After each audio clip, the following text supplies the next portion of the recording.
Good evening, everyone. We're going to call the City Council meeting and the Indio Water Authority meeting to order. Our regular session at 5 o'clock on November 19th. Can we have roll call, please? Councilmember Huitron. Present. Councilmember Ortiz. Present. Councilmember Furman. Present. Mayor Pro Tem Holmes. Present. And Mayor Miller. Present. With that, we can stand up for, and if you would all please, for invocation with Pastor Tony Williams from Love of Christ Community Church. And then we have a special person going to do our flag salute. Pastor? Good afternoon. It's my honor to be here once again. Let us just pray. Lord, we just thank you, Lord, for being who you are, for being a good God, a merciful God. Lord, we ask for wisdom from the council. We ask for safety for our law enforcement. We ask for our teachers and our educators to have the right heart and to do their work with the best of their abilities. Lord, we ask that you just continue to protect every citizen. Give this council wisdom that they may govern as great stewards that are concerned about the most things and the least of things, concerned about the person that's homeless on the street and the person that's tucked away well, nice, and wealthy. And Lord, as you've given them this opportunity, let them understand how powerful they are, how important they are, and how much they need to be subjected to authority so that they can do things right. And Lord, we just thank you that the city is great, that the city is wonderful, and that we're all proud citizens of this city of Indio. So we thank you for all things, and we turn this meeting over to you. In the name of Jesus, we all pray. Amen. Thank you, Pastor Williams. Now we have Sam Marinas, who is a very special person going to do our flag salute for us. He's from Dr. Carrion Academy. Sam is a 5th grader at Dr. Carrion Academy. He enjoys playing video games, spending time with his dogs, and playing baseball and flag football. Sam hopes to become a professional baseball player one day and plans to attend Stanford University. Sam? Please lead us in the pledge. Place your right hand over your heart. Ready, begin. I pledge allegiance to the flag of the United States of America and to the republic for which it stands, one nation, under God, indivisible, with liberty and justice for all. Amen. Don't go away, Sam. We got something for you. Come on down. Yep.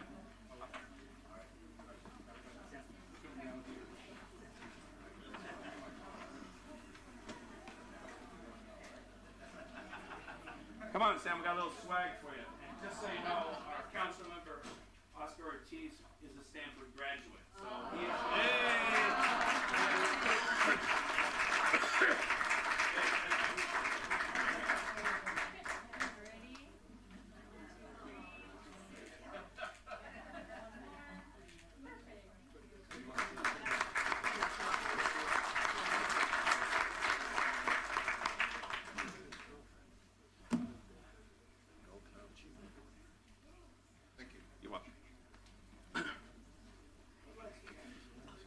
All right, with that, we'll move on to item number 4 now, which is the city attorney report on closed session. Mr. Graham? Thank you, Mayor. There's no reportable action out of tonight's closed session. Thank you very much. We'll move on to item number 5 now, which is a presentation. We have a presentation 5.1 by the Hispanic American Chamber of Commerce. They're giving us an update on what they're doing here in the city of Indio and through the Coachella Valley. Please come on up.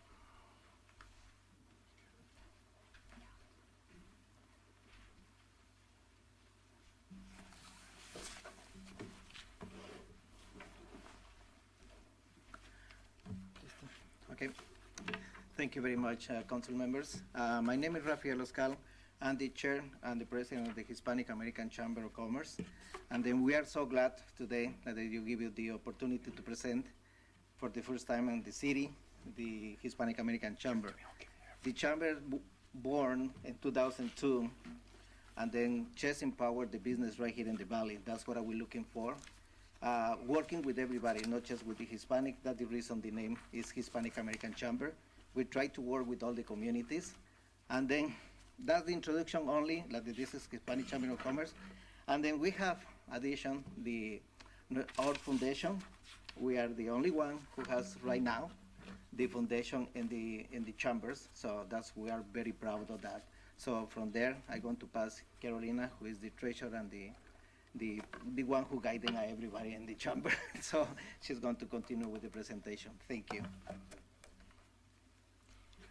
Yeah, the most important thing as a Hispanic American Chamber of Commerce is that we are here to meet everyone that is not only Hispanic. We are here to work and to conserve our roots. And some of the things that we do are very important because besides only doing networking and events, we are also more on education of the informative legislatives that are going on in our cities.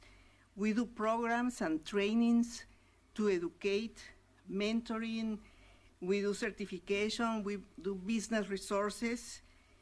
And one of the things that we like a lot is to work together in communication. Our communication is bilingual, English, Espanol, but we work together with the media. So they can be also informed of what we do.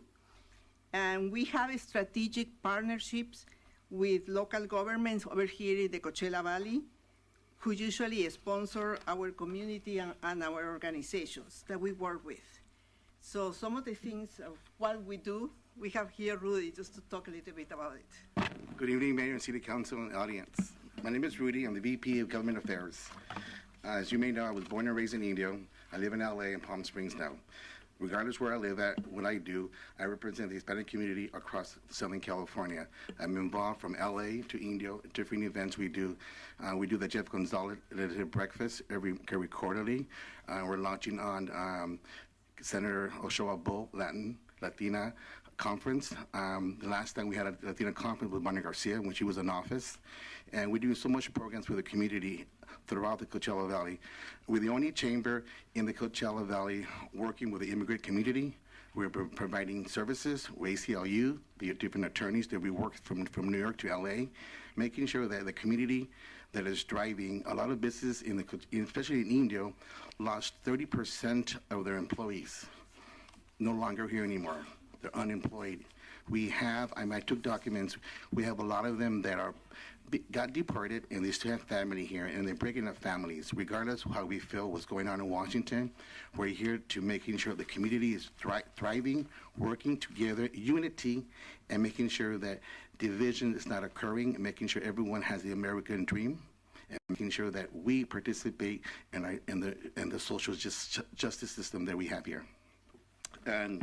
And we're working with different, throughout the Coachella Valley. We do work from Palm Springs to Coachella, and we're in between. We're having mixers, breakfast throughout the 9 cities. So we're not just in one city, even though we're based in Palm Springs, but we work all 9 cities, all tribal governments, county territories, and we're making sure that we represent the Coachella Valley. We're not just one desert, but we're a entire Coachella Valley. We're united as one. So what we usually do, we do a lot of cultural events, and the cultural events is to inform everyone about our roots, and some of the events that we have done involve not only the Cinco de Mayo, Fiestas Patrias, we also get involved with keeping the roots of the sound, music, and entertainment that our Hispanic culture is all about. We want to be happy, we are happy, we want to work hard, and everything we do is fun to learn more and always keep our culture and educating our youth. And our chamber is not just, it consists of Latin descent, Puerto Ricans, Cuban, Nicaragua, Mexican, Salvadoreño, Buenos Aires, Argentina. So the Latin culture has over 15 different cultures, not just Mexican American, Puerto Rican American, Cuban American. We're a multicultural organization across the board. You know, we have a Cuban Secretary of State in the White House. So we work with everybody across the state, making sure that all Latin cultures are inclusive and work as a team. So now, one of the things that are also new for us is the foundation, and we have Rafael that has worked really close on the foundation, that is a nonprofit organization that helps the community. Just a little thing. the focus of the foundation is through the training the students, try to give you more education to them, helping the families in need and everything. That's the main point of the foundation. That's the reason the Hispanic American Chamber of Commerce is tying right now with the HACC Foundation. That's the reason we are the only one right now who had the foundation, because we're working together with the support of the California Hispanic American Chamber of Commerce and the Hispanic American Chamber of Commerce to the USA Hispanic Chamber of Commerce and the California Hispanic Chamber of Commerce. They are the support for us right here in the Coachella Valley. So from there, I think we are set. And then, do you want to say something about the calendar we have it? Yeah, for 2026, we have, these are tentative plans for 2026. We have the legislative breakfast with Officer Chip Gonzalez in January. We have 4 of those. We have a gala dinner, scholarship ceremony, and we're going to name that. We're going to name the scholarship ceremony under Joaquin Delgado, who was the founder of the first Mexican-American restaurant in Palm Springs, and we're going to use the Delgado family to be part of our network. We have NBC, who will be joining us as well. We have a Cinco de Mayo. At the same time, we'll be having business luncheons, partners. We're working with International Cultural Affairs, working with many entities throughout the Coachella Valley and the state as well, and the county. And thank you. If you have any questions, please. Yeah, and then also in the presentation, you can see over there the overview and the key moments we have it during the 2025. We thought it's a lot we're doing these years, being the new Hispanic American Chamber of Commerce in the Coachella Valley. We're doing a lot of right now, especially for kids. We're working with the kids right now because we try to bring it up. One of the best sports over here. I know right here in Coachella they have one of the best sports, but we try to bring it right now, this soccer, who is one of the major tournaments in LA. We try to bring it over here. And then thank you everybody for pay attention to us. Gracias a todos, para aquellos que nos escucharon. Y para los que hablan español, se los agradecemos mucho. Nosotros somos bilingües también, así que nos sentimos muy orgullosos de estar aquí con la Hispanic American Chamber of Commerce y la Fundación también. Muchas gracias, concejales, se los agradecemos mucho. Any questions? Mr. Gutron, see your lights on? Yeah, just wanted to know, how long have you been established in the Valley when you started? And 2, how many members do you have from the city of Indio?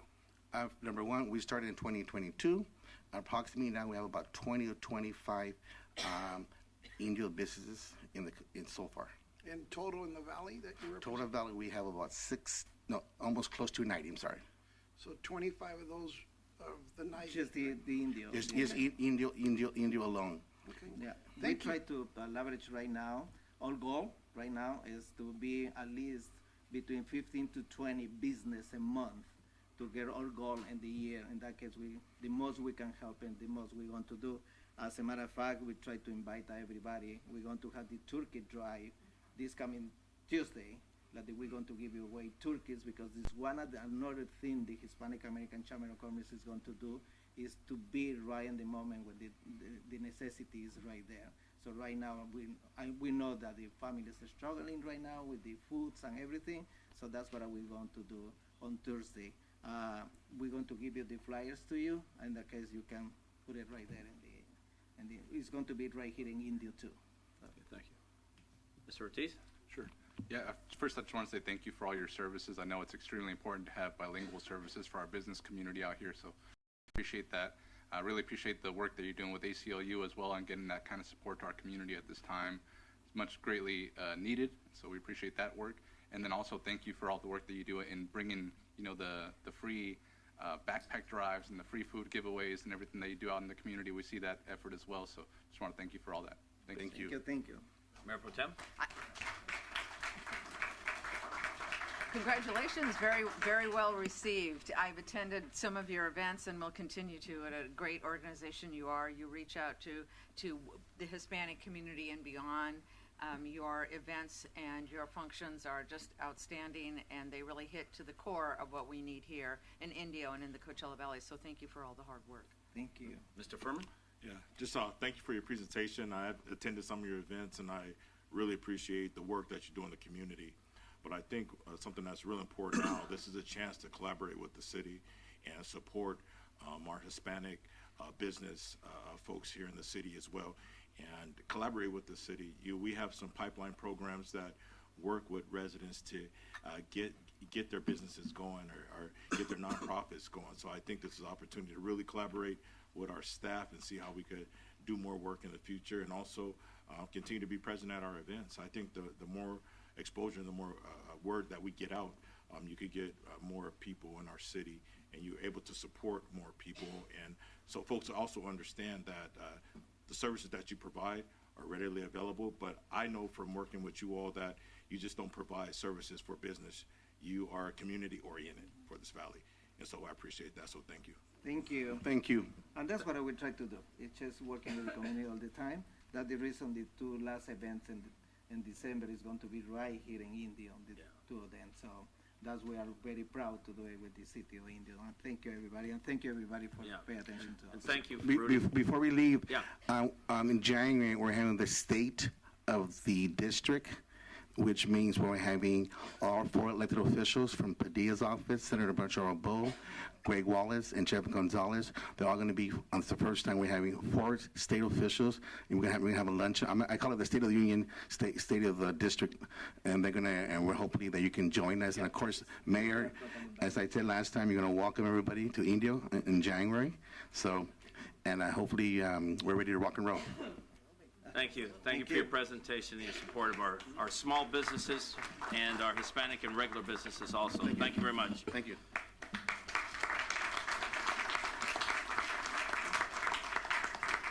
With that, we'll move on to our Youth Advisory Council. Good evening, Mayor Miller and council members. My name is Enrique, and I'm a member of the Indio Youth Advisory Council. Recently, we have volunteered at the Barbecue Fest, where we enjoyed ribs, steak, and ice cream. We also helped out at the Veterans 5K, and it was great to see everyone supporting and celebrating the veterans who served this country.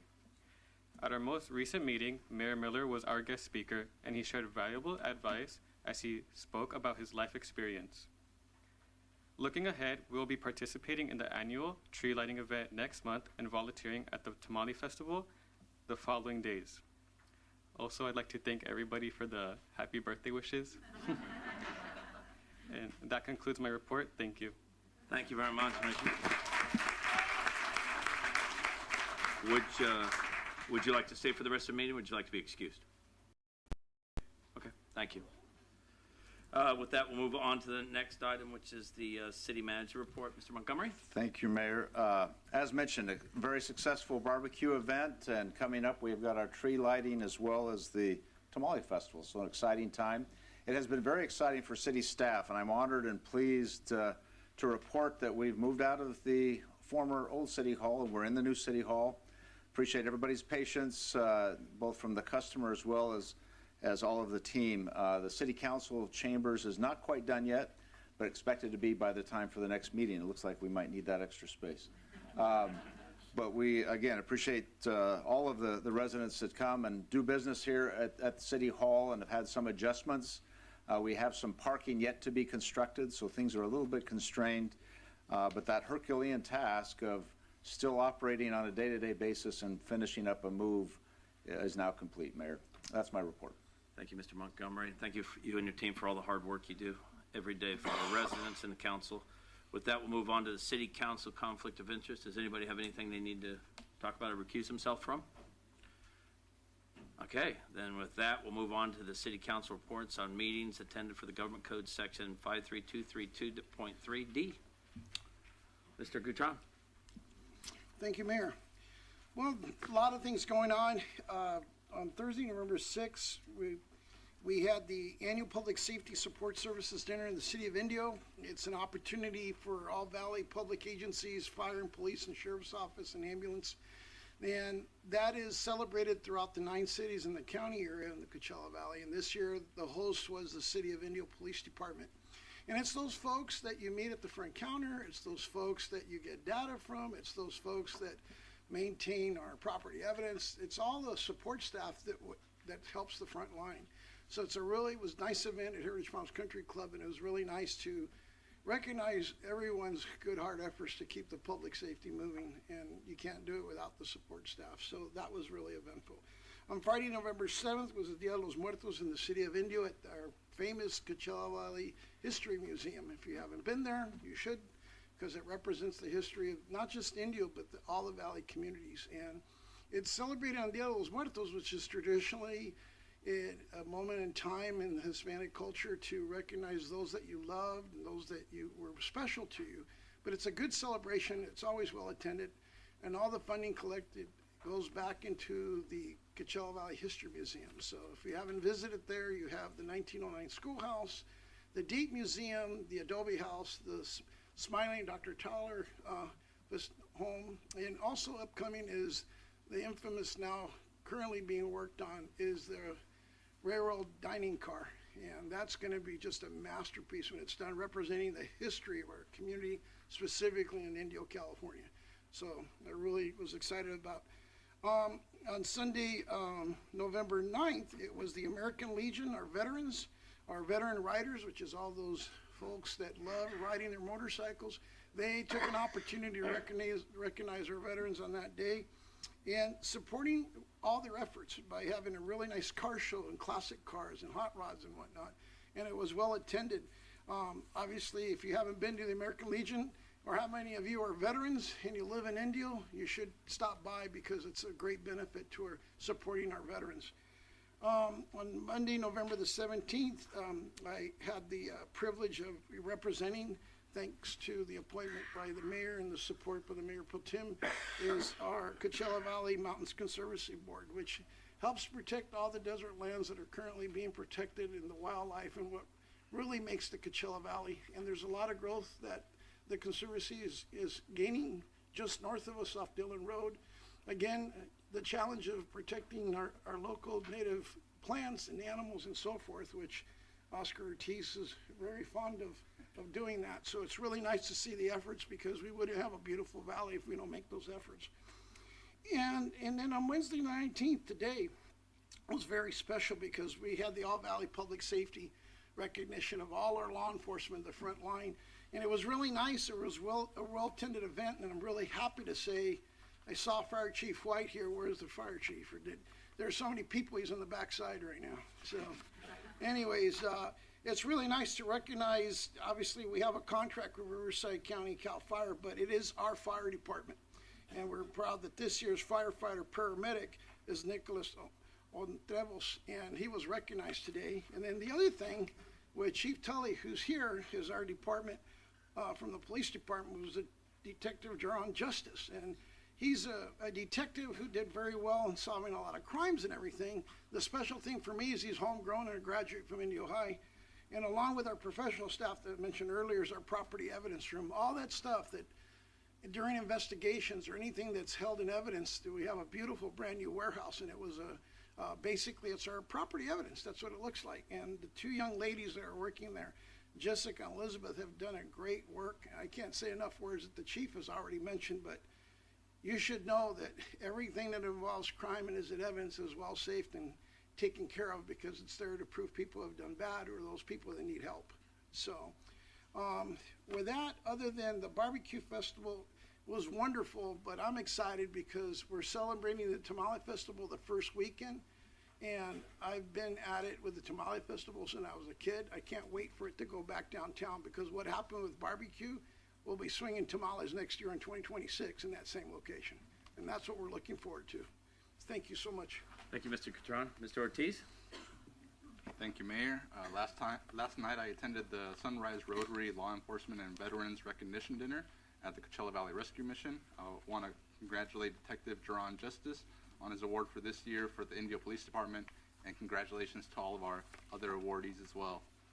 I attended our second annual Veterans Day 5K. I want to thank our staff for a great event, and thank you to everyone who joined us to support our veterans and their families. Also attended the Veterans Day ceremony at the Coachella Valley Public Cemetery. I want to thank the staff there at the Cemetery District for having us, as well as our American Legion for helping us out with the ceremony and hosting their lunch afterwards for our veterans and their families. I attended the ribbon cutting for the new Lake Cahuilla Veterans Regional Park with County Supervisor Perez. Definitely encourage you all to check out the new improvements there, including the pool, which is back up and running, and it was great to see all the families out there again. I also attended the barbecue festival, which was great, huge crowd and great food as always. So thank you to all of our vendors who came to share their amazing food with us here in Indio. On Tuesday, I had a meeting with representatives from CAL FIRE and Councilmember Ben Huitron. We went over some of the costs that are shared between our local governments for fire protection, and we went over some of the current challenges, including new challenges such as new battery systems in homes and illegal fireworks. And we invited them to bring their new hires in for recognition at our future council meetings. I also attended the Inland Regional Energy Network. We discussed Assembly Bill 39, which will require government agencies with more than 75,000 residents to begin adding energy plan sections to their general plans. This would require cities to identify how they're going to meet future needs for energy for their community, and this would include the city of Indio since we are over 75,000 residents. So we'll need to start that process by 2027 and submit our first energy plan by 2030. We also covered our IREN business plan, which we will submit by February, and that will cover 3 sectors, which is the public sector, codes and standards, and workforce education and the training sector. Lastly, I would like to report back since our last meeting about requesting data on all immigration enforcement operations conducted in the city of Indio through the Freedom of Information Act request. This would help us bring some transparency to immigration enforcement so that we can clearly understand who has been taken, how long they're held in detention centers, and what exactly they are charged with. It's also important to understand things like social and economic impacts to the city. We need to know how many of our youth are being left without parents, how many families are being emotionally and economically impacted, and how much we can expect these enforcement activities to affect local revenues for the city, for our schools, and for small businesses. The information I'm requesting is already clearly communicated at the local level in our jails, and it can be legally obtained at the federal level, but it requires action through the Freedom of Information Act request by submitting what is known as the FOIA request. I talked to some of our Border Patrol officers, and they said that they have an office that deals with these requests, and that the best place to address this is to the Department of Homeland Security and to the Department of Justice to cover all the possible enforcement activity. I would like our city request for the year 2025, following the example of the city of Santa Ana and Encinitas, who have received some limited information back from the federal government. I would also like to begin submitting FOIA requests on a monthly basis in 2026 so that we can have a steady stream of data coming in through the future. I've been told by local organizers and by Border Patrol officials that these requests coming from the city rather than from an individual may speed up the process of receiving this information from the federal government. In my research looking for successful FOIA requests from other cities, I found that those who receive responses to these FOIA requests mostly receive aggregate data, not including personal information. So my suggestion is that we only request general data that would include a few things that include dates of enforcement, location, type of action, agency conducting the operation, reason for arrest, charges against detained individuals, immigration status of detained individuals, time held in detention, and case outcome. We need to understand what this enforcement means for the city, for the future of our city, in terms of human rights, in terms of social impacts, and in terms of business impacts. Immigration enforcement is quickly increasing, and we need to prepare for that in our city planning.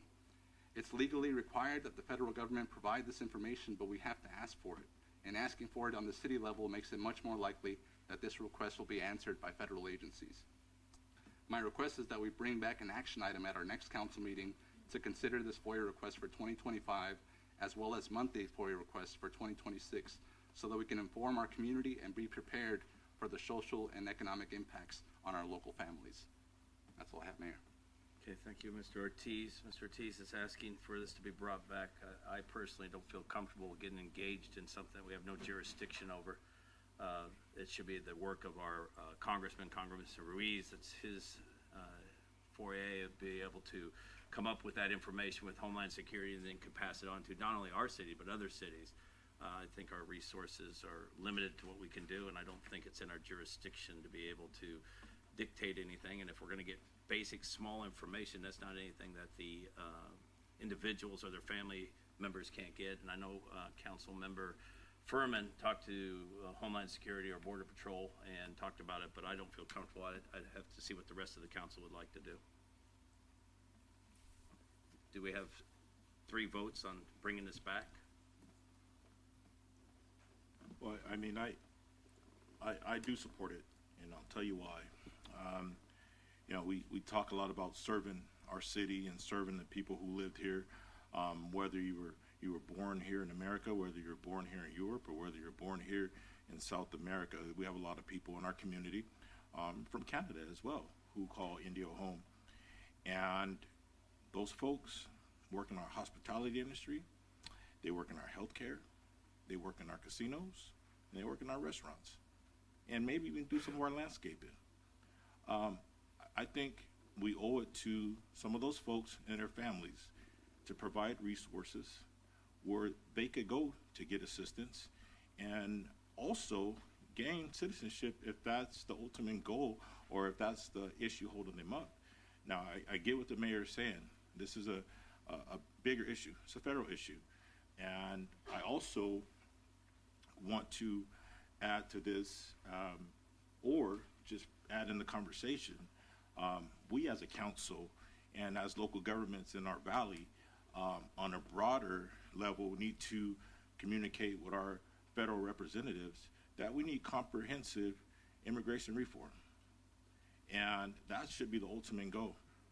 But for the start, I think requesting this information is a scheduled email that our attorney could schedule for 12 months or 6 months to see where it goes. And come back later on and say, hey, this is the information that we've been able to obtain. If our residents want it, we have it available. It's an email. You can schedule an email for 6 months, and whatever information we get, we can make it available. It's not a resolution. We're not asking for action.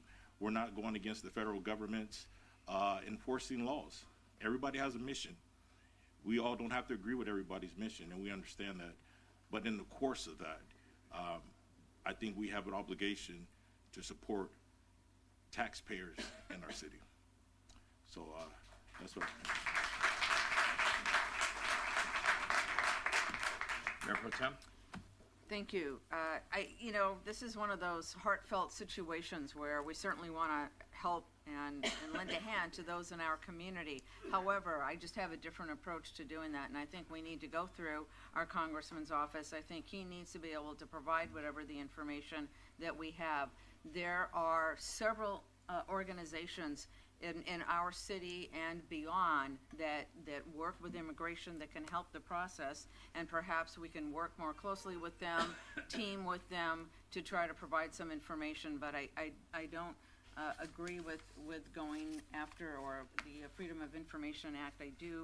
I would like to see us work more closely with Congressman Ruiz to capture that information and then disseminate it as appropriate and see how we can aggregate the services that we have in our community and beyond. Mr. Guitron? Out of respect, Mayor, before I Sure. I just want to add to that I've already requested the information as well to see if the system actually works. So I'm taking it a step beyond personally to try to obtain that information. And if we come back to the council, whether it's a report to the community, at least we'll be able to see what we're able to get. So I just wanted to add that. Thank you, Mayor. Thank you, Mr. Frum. Mr. Guitron, any comments? Well, from our last council meeting, when Councilmember Ortiz brought it up, he made a statement that caught my interest, even though I only heard it secondhand. Cathedral City started a process, and I asked that we get more research. I was the last one because the mayor asked me, what's your position? I want more information because I want to know what path everybody else is doing. And yes, believe me, I understand the Freedom of Information Act very well, okay? And I think it is the public's right when you send something to get a response. What I don't want to do is start an effort believing we did something and it failed. I want to make sure that when we kick that door down, we're going to get information if we're not going to do it. So I took it a step further. I contacted Congressman Reese's office and folks to their staff, and I also contacted Calvert's office. Calvert said we're following what was being done. Congressman Reese's office says we're referring all our representatives that are asking questions or our constituents and referring them to a list of resources that are assisting them that are currently available throughout the valley. And I asked for that list so we can reiterate that and have that available for the public. I've yet to get what I requested because I was approached on it from our staff. And I checked and I still don't know. Does staff have a report on what Cathedral City is doing? I talked to Mayor Nancy Ross, and she mentioned that she was actually told, don't even bother with the FOIA request because you're not going to hear back. And so what I actually went and looked at different examples of people who did hear back, and I looked at those, how they filed those requests and what information they got back, and those examples are Santa Ana, Encinitas, and the ACLU. And they did get some information back. They couldn't get personal information, no names are being attached there, but they are getting data. When we talk about using city resources for this, like Councilmember Furman said, this is an email that can go out automatically. It's not a huge lift on our staff. When we talk about going to the congressman's office, look at how the relationships are going at the federal government right now. The congressman might not hear back either, and what our board officials are saying is if you file this as a city, it'll be more urgent, and you might actually hear back, unlike a lot of the families who are going through the congressman's office and aren't getting any information back at this point. And so that's why we're going this route. You know, if nobody else is doing the job of providing transparency, but we have the position of power here to provide a little transparency with minimal effort, I don't see what the issue is with that. It's legally required by the federal government to be provided, and we owe it to our residents to have transparency on what is going on in our community. We're getting told certain things at the federal level, and some of those things I don't believe are true. And so the way that we check if they're true is providing more transparency, and we can do that at the city level through the Freedom of Information Act request.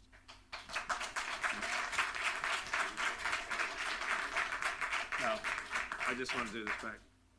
Mr. Gatron, are you in favor of this? Just yes or no? I still wanted more data. I haven't gotten anything back from staff. And even though I'm not disproving what Councilman Ortiz is, there's other topics that are, those are not being addressed. And if we're going to do this right, whether it's a letter, email, whatever purpose we're going to move forward on it, I want it solid. Mr. Withron, if we bring this back as an agenda item, we can get more information from our staff. Okay. Yeah, but we need your okay to bring it back as an No, agenda just what I'm item. saying. It's a yes or no. That's the risk, debating whether it should be done or not. The question at hand, should it be on the agenda, at which time? Yes, that's what I'm getting. Yeah. Okay, I'm sorry. Thank you for clarifying. And yes, I want it back with more information, and I want it on the agenda. For the next meeting, is that okay? Yeah. Okay. So just to clarify, because we will put on the agenda whether or not such a request will be made formally from the city. Then you would vote on it, debate it as you've kind of already started now, and then you'll give us that direction then. It might be further research, it might be the FOIA request. You'll tell us then what you'll want us to do. We'll have it on the agenda. And excuse me for not understanding. It's not that I'm not hearing you, but I thought we took care of this at the last meeting, where we had a consensus to go research and bring it back. And if we weren't clear, I have a whole bunch of people that are hearing me right now. Yeah, So, I won't play the role of the city attorney, but since it wasn't on the agenda last time, it's not on the agenda this time, it's to debate whether it should be on the agenda, not the matter for which you're debating, it's the item itself. So that's what will be on, because I think there's consensus now to do that. At that meeting, you'll be able to provide whatever direction you'd like. thank you. Sounds good. I feel our resources are limited. So, Mr. Ortiz, we'll bring that back. Is that okay with you? Anything else, Mr. Ortiz? Thank you. Okay. Mr. Furman? Yes, thank you. Good evening. We'll start off with some ribbon cuttings, right? Indio's moving forward and moving fast. So I attended a ribbon cutting along with the mayor at our new Starbucks on Highway 111 across the street from the courthouse. You know, if you need coffee, come to downtown Indio, right? And so we have some more ribbon cuttings coming. Another coffee place, Cigarro on Oasis, is coming up as well. And so that's always great to have a new business here. I think it's 20 employees that are going to be employed there here locally. So that's always a great thing, bringing some more employment to our community. I also attended the ribbon cutting for the Altor Credit Union here on Highway 111. And so it's over at the old Rabobank. Another good thing, you know, you can't have community without a bank. that's a good thing to have another bank in our community, and they're also a good partner with our local organizations and supporting our nonprofits. So we really appreciate Altura Credit Union committing to our city. Another ribbon cutting that we attended was the CV Link ribbon cutting here in Indio, and so very exciting. That is a monumental occasion and a transformative effort. You know, I like CV Link. I can't wait to really activate it, and I know our staff has some great ideas. CVAG did a great job bringing that to us. However, that CV Link project started years and years ago. Correct me if I'm wrong, with Supervisor Benoit and a lot of other folks, some people who are not even here with us anymore. So hats off to them, and we really show our appreciation to them, because CV Link right now, some people may look at it and say, well, that's a lot of concrete going through our city and going to other communities. However, if we look at future transportation and getting from place to place, and also keeping our pedestrians safe as they travel through our community, and getting them out of their vehicles and onto their bikes or electric scooters, or however they walk, it's a great thing. And it's also promoting health and wellness in our community. And one of the things I'm very, very proud of in our community is the investment that we have in that area. So we have 2 stops of CV Link here in Indio. We have one right off of Madison, which is another great location, but we have one and off of Jackson in North Indio. And so I say I'm very proud of that, because for years, you know, that community has been underserved. But this council has invested in infrastructure. We've invested in activities. We have the sports complex coming to that area. We invested in our public safety there. So we have really invested and gave a facelift to that area. New lights, sidewalks, roads, Avenue 44 bridge that is decades in the making, right? And in the future, we have the Monroe Interchange expansion. I think we all understand the need for the Monroe Interchange, and also the Jackson. So there's a lot of movement going on, and in the middle of that, we do have the CV Link. So that just another great project, not only in the city of Indio, but in the Coachella Valley. I also attended the Veterans Day 5K run. It's the 2nd annual at Empire Polo. It was a lot of folks there. I think it was 500 plus people there. And, you know, thank you to Empire Polo for being a great partner and really activating that area, not just for the festivals, but for more events to come. And, you know, it's a 5K run, but we had people on bikes. We had some people I've seen in some wheelchairs. We had babies and strollers, and you had Councilmember Furman walking, because that's about all he's going to do these days. So, but I loved it. The weather was great, and we were also able to give a donation to the Hunter Lopez Foundation. And so I think that really puts the icing on the cake for that event. So thank you to our staff and everyone who put that together. And I also attended the law enforcement support services. I think, did we do that one last one? I don't know it, but nonetheless, that was another great event put on by our police department and our support services. And so hats off to our chief and his staff for putting that together. We had a lot of agencies come to Indio where we could show appreciation to support staff. So another great event. And the one board event that I had, or should I say committee, was Southern California Association of Governments Community and Economic Human Development Committee.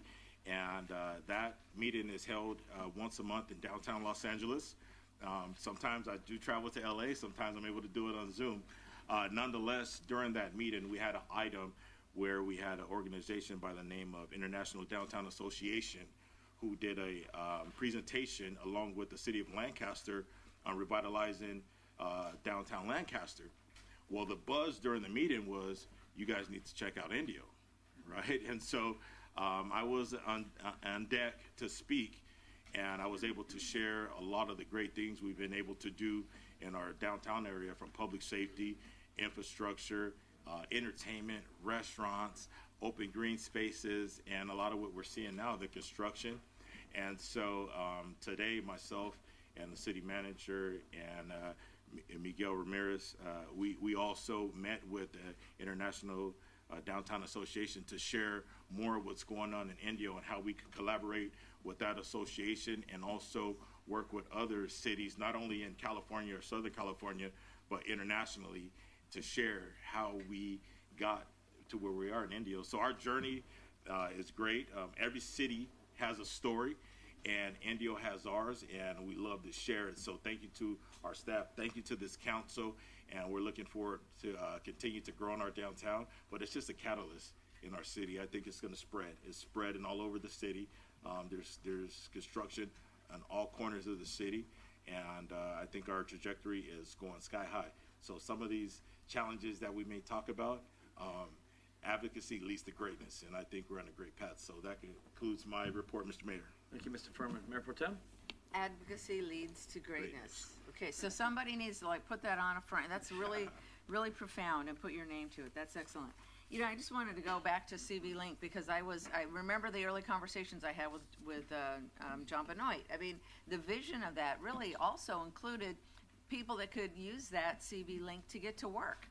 It was a way to generate tourism, right? People like to do biking, hiking, etc. So there's that component. There's a component to where it's set up so that people can safely get to work and be able to take whatever off-ramp there is or exit to get to their destination a little more safely and more quickly. But certainly the benefits of the CV Link are many, so it's exciting to have that open. I'm going to go back to the commission, the one commission I had, which is the Coachella Valley Conservation Commission. One of the things that we supported and voted on was the purchase or acquisition of 10.77 acres in what they call the Upper Mission Creek. This is near to Desert Hot Springs, Big Morongo Canyon Conservation Area. And this was 10 acres that fills in other areas or where we have conservation around that area. And people say, well, you know, what's so important about conserving and that particular piece of property? Well, you know, we really want to preserve some portion of our lands for our future generations. It protects native species, it protects plants, animals, burrowing owls, etc. And it keeps some portion of our greater Coachella Valley pristine. So that's something I enjoyed being on, and it was nice that that passed unanimously. And you know what? We were all probably at many of the same places. Barbecue Festival, that was an outstanding event. It was, I think what I like most about the events that we have here at the City of Indio is it's all about family. It's all about culture. It's all about being inclusive of everybody. So what you saw were every age, every kid, everything at this barbecue festival. We had music. We had different kinds of music. We had games. We had golf. We had bounce houses. We had everything. And I think the benefit to me, there's nothing better than seeing our families enjoying our events. Ultimately, that's something we've desired and wanted for many years. It's nice to have it come to fruition. Veterans Day 5K was fun. It's amazing how many people get up and they're out and there by 6:30 before 7 o'clock in the morning. It was a fresh day, and I think it was just a great example of people, of pride, of community, of supporting our veterans, of recognizing the important role our veterans have played in the formation of our country. And it was great to see so many support. Let's see what else. I really had a wonderful opportunity. I was invited to Indio High School, and they have a career technical education program, what they call CTE, and they're really focusing on 6 key areas: agricultural ag science, health academy, engineering, manufacturing, networking, and impact. And really the focus is to prepare students for careers, real-world careers. Students are going to go to college, but that's not a track everyone wants or needs to take. Others are going to go into other fields and look at other opportunities. And so there were several of us from the community, and I joined and was part of the manufacturing program. And it was just really wonderful to see these kids so involved in learning and wanting to learn a trade, as it were, wanting to be engaged, wanting to be involved. And there was half a classroom of kids there at 6 o'clock at night. And I think that was the best thing I came away with after that evening, was the passion that these kids have to learn a skill or a trade, and to be able to graduate high school and prepared with something to then go into the workforce. We did the ribbon cutting at the cantina there at the El Dorado Polo Grounds. It's such an outstanding place. Yes, it's a great place the food is exquisite, the views are outstanding, and it's really a wonderful place to go, to bring your family, to bring friends, to bring people from out of town, so highly encourage that. Let's see. Gosh, I was there with the Rotary Club last night. Councilmember Ben Gutron as well, Councilmember Oscar Ortiz, recognizing the public servants across police and fire, sheriffs, district attorney's office from across our valley. That's always a very, I'm going to call it sobering event, just recognizing the number of people we have in our community here to serve others. Let's see, had fun. Magic of Lights is at Empire. They have redone it this year. It's new, it's larger, the designs are really outstanding, and I had the opportunity to be with the mayor, and we got to flip the switch. I don't know, it was the first time I did that. I thought that was kind of fun, and it was certainly fun doing that with the mayor and being able to celebrate another function, another event. Again, there was something for everyone there. We had Empire, thank you Empire, had mariachis there. We had all kinds of music, all kinds of events there, and what we saw were kids and adults and grandparents and people just community gathering and having a good time. And that's my report, Mayor.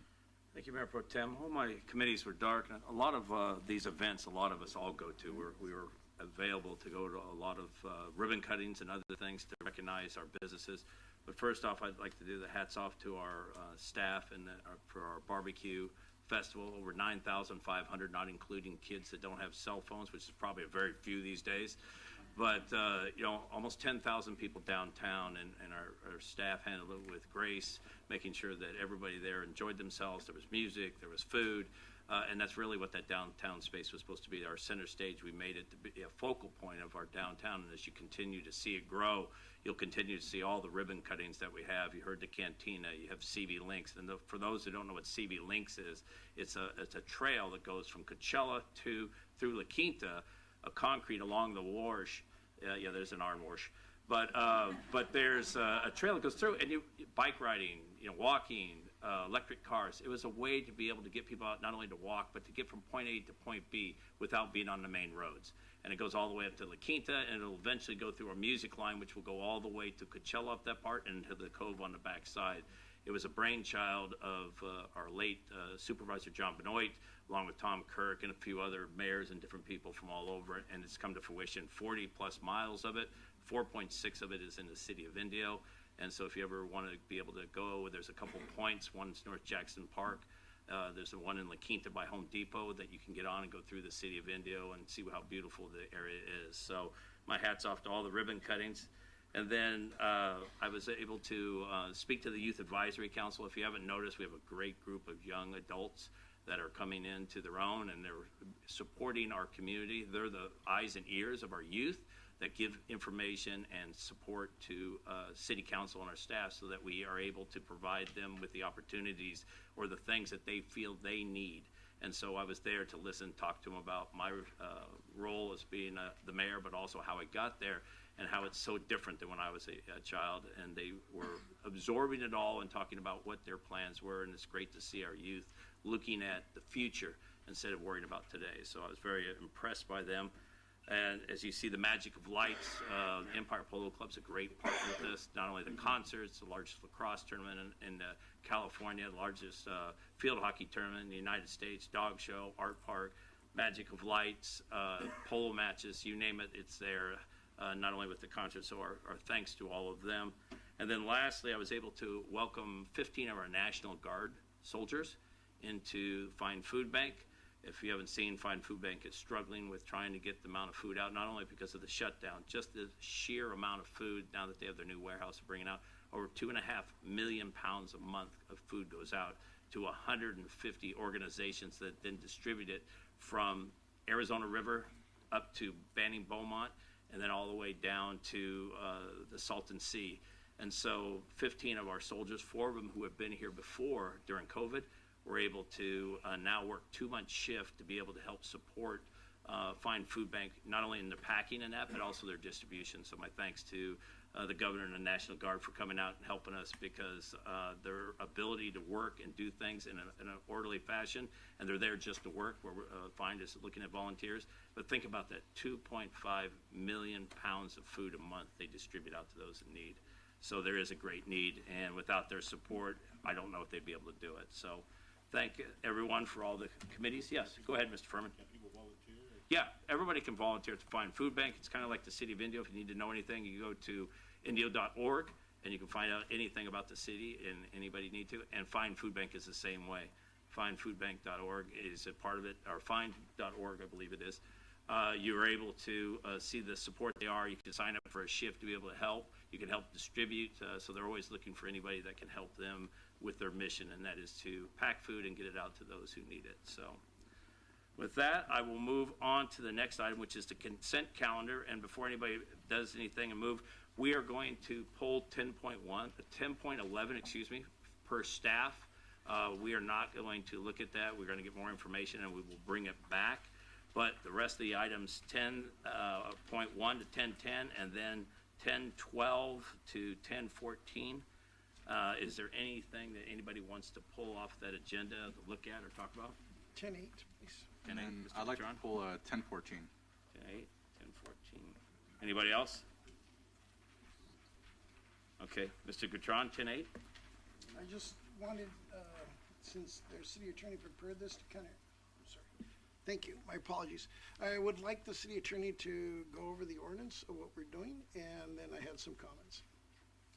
Mr. Graham? Yes, so the city council held a workshop on the protocols back in August.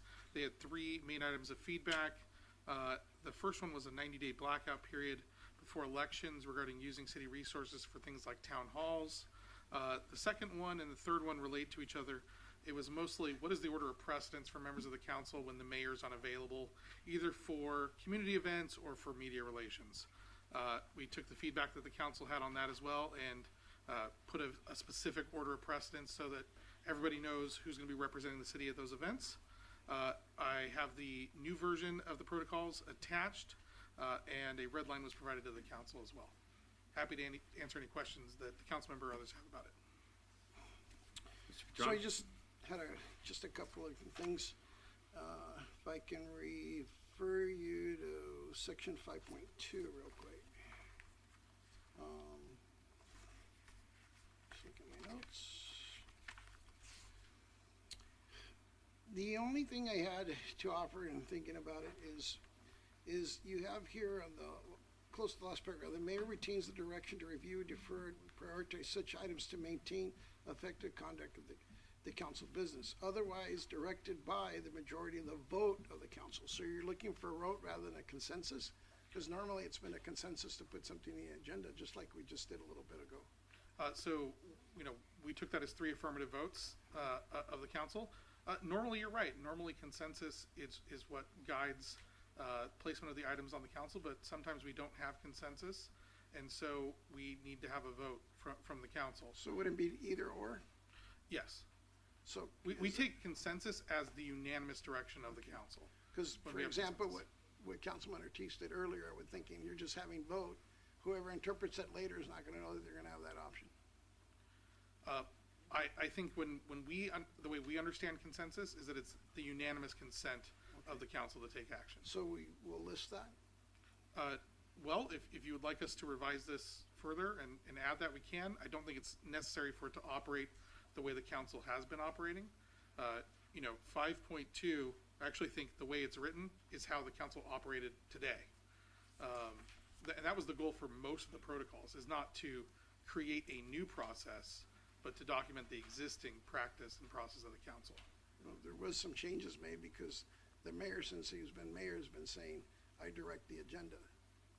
And I think that the goal was to document what the expectation of the council was. Yeah. And so there is an update to this agenda, to what we're doing though.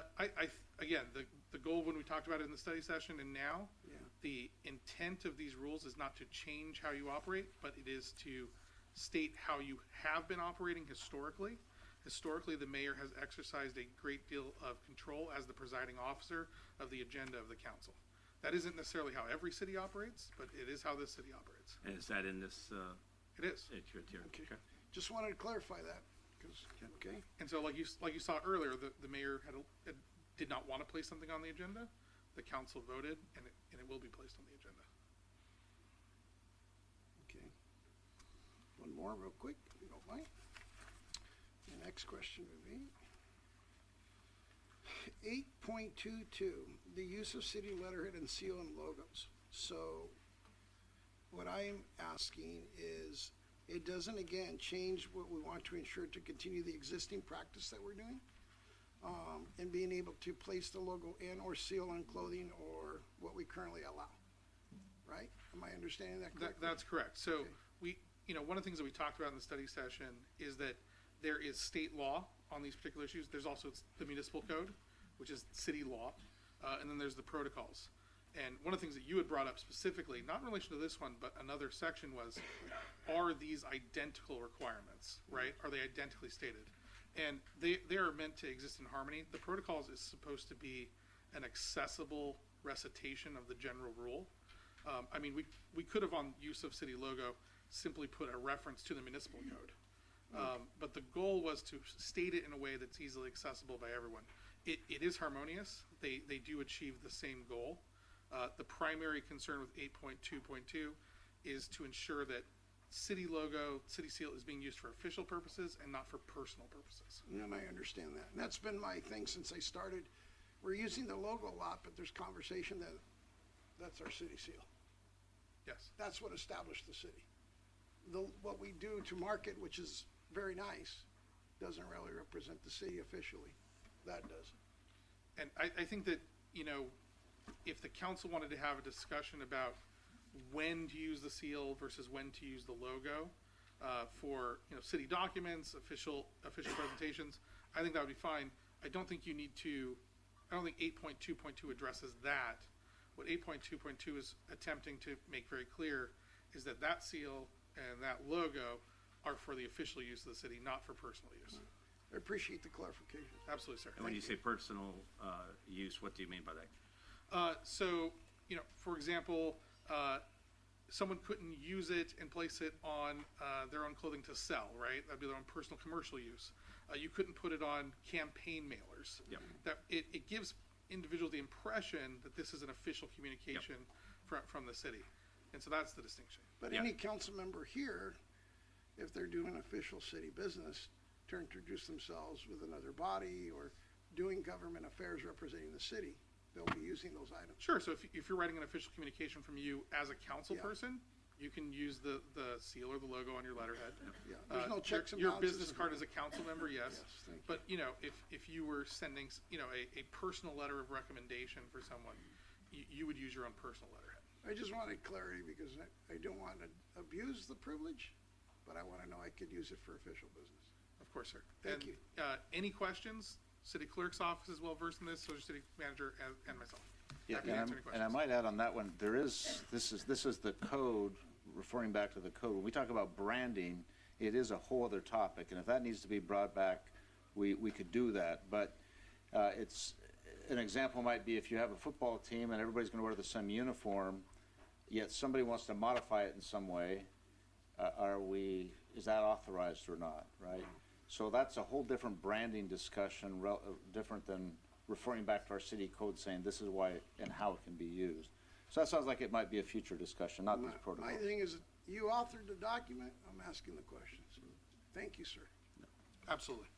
Anything else on that? No, sir, thank you for the time. Mr. Ortiz, 1014? Yes, 1014, wanted to see what the previous cost was for last year's drone show. It was about 60,000. 60,000, and so we're going up to 105,000. And so I guess what's the reasoning there for the increase, or? Well, I think it was discussed, not just by the mayor, but others, that the show could be expanded and be more dramatic. Miguel might have some more detail, but the idea is we're being an example in the valley to not use the traditional fireworks, but use the drones and maybe every year make it a little bit better. And what is the usual cost of the fireworks before we started the drones? Any idea there? Did we ever do fireworks? Miguel? All I can tell you is the last time I saw fireworks in our city, we did it at the fairgrounds. Before that, we did it at the polo grounds. Before that, we did it at the golf course. The last price tag was about $29,000. They're expensive. I know Fantasy was spending over $100,000 for theirs. We haven't done fireworks in over 19, 20 years. Miguel? Could you shed some light on this? Yes, Miguel Ramirez Cornejo, Director of Economic Development. We haven't reached out to receive proposals from that, but from other cities. I know the city of Riverside is about $150,000 for fireworks. Yeah, I just wanted to bring that up because I think it's a pretty large increase, so I wanted to see what the council's thoughts were before we approve this one. Personally, I'm good with the drone show, and I think it was very well received. I think the biggest issue with the drone show is everybody, by the time they got in the park and everything else, it was like 10 or 15 minutes and then it was over. So I think the idea behind extending it was so that it was at least a half an hour or so, so when people fought their way in to get in, remember how it was difficult, that it would go a little bit longer than what it did. But I'm open to something else, but I think the drone show is very well done. So. And I was just gonna say, again, it's beyond just, for me, it's just a drone show, because it's all about the community. I was amazed at the grounds were packed with people, kids and families that got there early with picnic blankets and picnics and again, families, kind of getting together and having fun. So I looked at the cost, and I looked twice at it, to be perfectly honest with you. And then you just look at everything it becomes. It's not just a drone show. It's what it brings to our community, and it brings our community together. And I remember the same thing. People were coming in to see the drone show, and before you knew it, it was over. So if we're going to bring thousands and thousands of people in for an event such as this, I think it needs to have the quality and quantity that that people want to enjoy. Okay. Anything else, Mr. Ortiz? Mr. Furman? Yeah, no, I appreciate the question, because we always want to look at things from a financial standpoint of view. Also, nonetheless, I just want the folks in this room and the folks who are watching online to be on the lookout for the next one. This event is going to be special. It's going to be more people this year. First time last year, we're going away from the fireworks. I think that benefits everyone. It's a safety issue. It's also a quality of life issue with a lot of folks. We have folks in our community who have PTSD. We have folks who have animals, and what that also does, it opens the floodgates for illegal activity, which we don't want in our city. So we want to give folks a place to congregate and have a good time, and this event is going to do that. I think the 100,000, 105 is worth it. I'm looking forward to this event next year, and I hope it expands. Like we talked about numbers of some of our other events. If you didn't go last year, please go. I went to a recent League of California Cities convention in Long Beach, and this company was there, and they were showing the drone show in Indio at that event. They had it on their screens, and I stopped and talked to maybe 5 different cities, and they asked me questions about what we did in Indio. And that's also one of those events that activate the polo grounds and shows our relationship with them. So I do appreciate the concern, but I think it's worth it too. Okay. Mr. Ortiz, anything else? Yeah, so I know it's going from 500 to 1,000 drones, right? So Yes. I saw that increase. Is it also going to be increasing in time? Yes. What's going to happen is that in order to expand the time, because drones only have a limited amount of time they can be up in the air, we will do 500 at a time, and then a next show, we're calling it, will happen right after that. The first half will be a little more celebratory, a little more party, get everyone pumped up. The second half of the show will be very patriotic, with patriotic music to close off the show, and Grizzly Entertainment. They do an extremely good job of using our logo, putting our logo on there, take center stage. So yeah, it's essentially a 20 to 25 minute show, total of 1,000 drones, about 500 up in the air at a time. Okay. Yeah, and I think it's part of our 250th birthday for the United States of America, and so it's going to be just not only the drone show, but so many other things we have planned that we haven't brought back out. This is just a piece of it. We'll put the seal on there too. Yeah, exactly. We do the seal. All right. Okay, So no, I'm good with it. Okay. So would somebody like to make a motion Mayor? for the consent calendar 10.1? Mayor, if I can interrupt? Yeah. Sorry, down here. Staff needs to also pull item 10.7 from the consent calendar that was placed there in error as a second reading. The first reading was not approved at the last council meeting. Okay. This is on the building code. The council wanted to do a little more research and outreach to the BIA on that one. Thank you. But before we do that, I also have some, William Sullivan. Did you, sir, want to still speak on 10.11, even though we're not going to do it right now?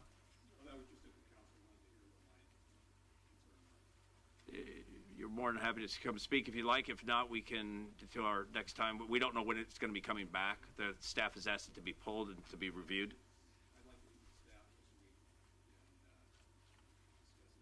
Okay, we'll set that up between the things. So with that, if we could get somebody like to make a motion to 10.1 to 10.6, 10.8 to 10.9, and then 10.8 to 10.10, and then 10.12 to 10.14. I'll make that motion to approve. I'll second that. All those in favor, please vote or say no. Passes unanimously 5-0. Thank you with that. And we'll be bringing back 10.7 and 10.11 at a later date. With that, we'll move on to the administrative item, which is number 11. 11.1 is the introduction of ordinance number 1827, amending the Title III, Administration, Chapter 1, City Council, Division 3 meetings, Section 1.30, regular meetings of the Indio Municipal Code. Mr. Pacifico, are you handling this, sir? Yes, I am, Mayor. So this is a cleanup item. As you know, this is our last meeting, city council meeting in the current chamber. And our municipal code has an address in it of where we're going to be holding our city council meetings. And that building over there has a different address than this building right here. So this is an ordinance that will clarify that. We did add a little bit of additional flexibility. If the council at some point wanted to hold a regular meeting somewhere else in the jurisdiction, they could hold it whatever address is listed on the agenda itself. Remember, under the Brown Act, all meetings of the City Council have to occur within the city of Indio. Almost all of them will occur at your new council chambers, but it would give you that additional flexibility, Mayor. Happy to answer any questions you may have about the ordinance. Just a clarification. Anybody have any questions of this? Okay. Somebody like to make a motion? So move. First by Councilmember Second. Drawn, second by Councilmember Furman. Please vote. Passes unanimously 5-0. With Just for the question, Counselor, this is 150 Civic Center? We are currently in 150, and that is 100. And that's 100 for the public. And this, you probably know the history of this more than I do, but this is 150 Civic Center Mall. Yeah. And that's 100 Civic Center Drive. Mall went out the window. And then the I've library really was tried to figure that one out, but I haven't yet. There you go. Okay, with that, we'll move on to item number 11.2, which is Staff Research and Planning Commission recommendations regarding gas station developments in the city of Indio. Mr. Halverson, are you handling this for us, sir? Yes, I am. Mayor, Mayor Pro Tem, members of the council, Brian Halverson, Community Development Director. I'd like to start by just giving a little bit of research and how we got to where we are today. So back in April, the City Council heard an appeal because the Maverick gas station was denied by the Planning Commission. That appeal was reversed and, or that appeal was honored by the council, and the gas station, the Maverick gas station off Gulf Center Parkway, was approved by the council. As part of that meeting, the council had given some directives to staff to come back to the Planning Commission, study a variety of issues, which included just getting general input from the Planning Commission, looking at how to make gas stations clean. They also wanted to look at making gas stations more attractive, look at how to reduce some of the impacts, like, for example, the emissions. There are other things that were brought up as well regarding EV chargers. So I'm going to talk about some of those issues tonight. As part of that kind of study with the Planning Commission, we also had our Economic Development Director do a gap analysis as well. And so we had a total of 3 meetings with the Planning Commission to study gas stations and then come back to the council. So here we are tonight. So the first thing was the gap analysis. I was just going to really quickly I don't claim to be an economic expert by any stretch of the imagination, so that's why I brought the Economic Development Director to the meeting. The presentation is actually attached to your staff report, but after giving that presentation to the Planning Commission, it was conveyed that there's still an unmet need for gasoline sales here in Indio to the tune of 18 million. It was kind of interesting because in that presentation, it also talked about market trends, what they do to attract gas stations, which is not zoning, and it's not even location. They have their own site criteria. Sometimes they share it, sometimes they don't. But in general, there is an expanding market for the city of Indio because obviously we have the I-10, we have a lot of vacant land, and the demand is supposed to continue to expand over the years. So in summary, that was what was conveyed to the Planning Commission. There's been a lot of talk of how many gas stations do we have in Indio? Well, we have 30, and as of yesterday, we received another application for a gas station, so 31 as far as either proposed, existing, or entitled. So this is just a map of the city showing those that are approved. Open means they're open for business. Pending review is not there per se, but we did just get one yesterday. That's proposed off of Jackson and Avenue 44. And who was that? It is, gosh, I'll think about it later. It's a new company that I actually haven't heard of, but I will probably look at my notes. Beyond, thank you. Beyond Fuel. Thank you very much, John. Okay. So kind of continuing this, the data that we collected, the research we did on gas stations, one of the things the Planning Commission wanted to do is compare Indio with other cities. So you look at the 9 Valley cities, Indian Wells does not have any gas stations. At first, I didn't realize that as we started studying. You can see Indio has the most, but at the same time, we're also the largest city in the valley, so it's kind of expected. You can see Palm Springs is second, then Cathedral City, and then Palm Desert. And then off to the right, they wanted to see how many we have per 1,000 residents. You can see Indio is 0.31, so for every 1,000 residents, there's approximately 0.31 gas stations. And then you can kind of see the spread. The Planning Commission wanted to see how we compare to others. Now, even though it looks like Indio is, the least amount, of course, we're the larger population, and these other cities like La Quinta and Rancho Mirage has smaller populations, so of course their numbers are going to go up. But they wanted to get those numbers. Also, what the Planning Commission, this wasn't necessarily the City Council, but since the City Council directed to study it at the Planning Commission level, they wanted to see how the gas stations overlaid onto the disadvantaged community Viro screen. So it's kind of hard to see, but essentially that area that's in orange is two disadvantaged tracts that have 5 of the 30, so approximately 16% of the gas stations are in that orange area, which is the second highest score from a disadvantaged community standpoint. So they wanted to look at that as well. But after looking at the map, the Planning Commission realized that the general plan doesn't necessarily prevent a gas station from going into those tracts that have disadvantaged communities. So at the end of that meeting, they didn't make any recommendations to restrict gas stations in those areas.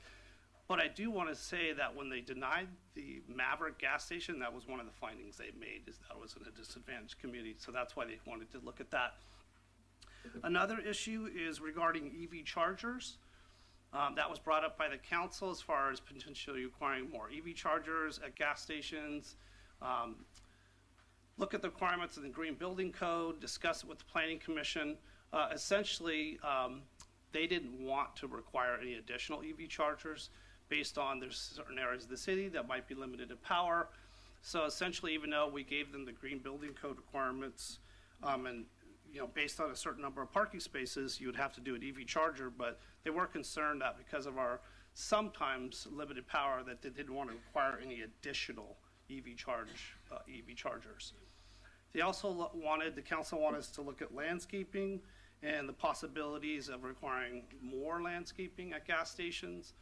So we did find the Urban Greening Guide, which is what approved document by CVAG that lays out native plants, native trees, and it's attached to staff report, but it's kind of nice because it actually shows certain landscaping could reduce the amount of greenhouse gases in the community. So improved air quality, reduction in greenhouse gases, as I already said, and carbon sequestration. So, but even after reviewing the guide, they didn't necessarily say they wanted to adopt the guide or do everything in the guide, but they did mention that they want more shade trees in the city. I'm a strong advocate of additional shade, especially through trees. So we already are doing that with projects. When other projects come in, we analyze the landscape plan and we require additional trees. I tend to a lot of times recommend and working with the staff larger trees like a 24-inch box. So at the end of at the end of those 3 meetings, the Planning Commission made some recommendations that they wanted the council to consider tonight. One is a moratorium.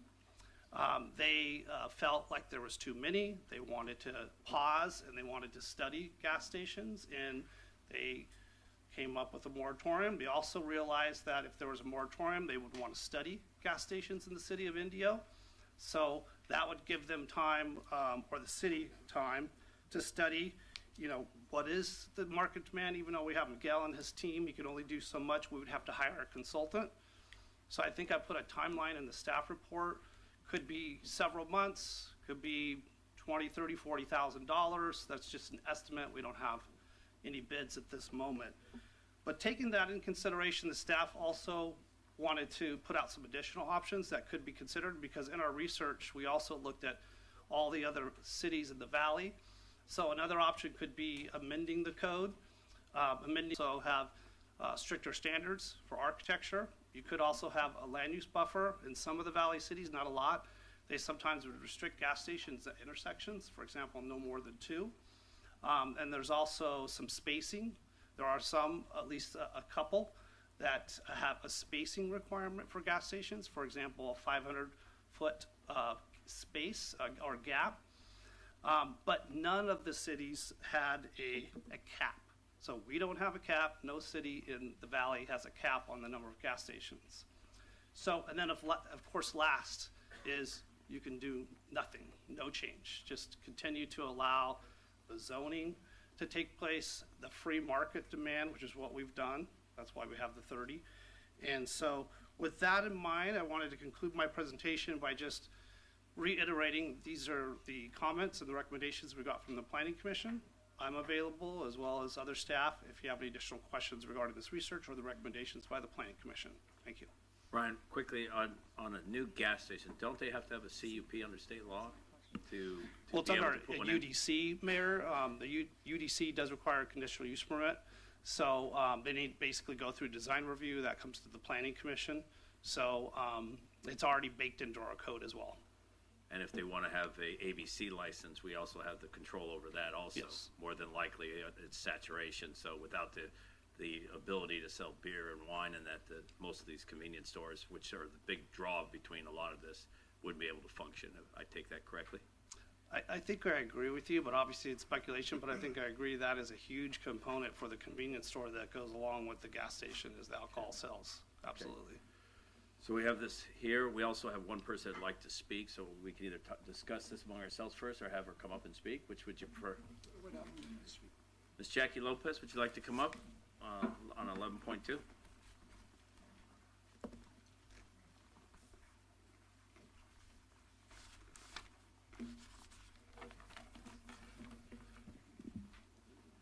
Good evening, Mayor, Mayor Pro Tem, and council members. Jackie Lopez, a long-time resident, former planning commissioner. I'm here tonight because this decision will shape health, equity, and the future of Indio for the next generation.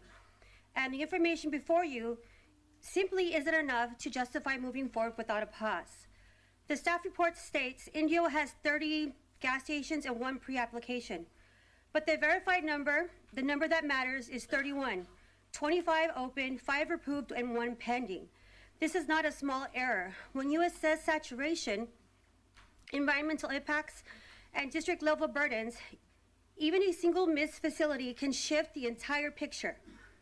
And the bigger issue is what the report does not show It gives you a citywide count, but never tells you where these stations are located. So I completed that analysis myself.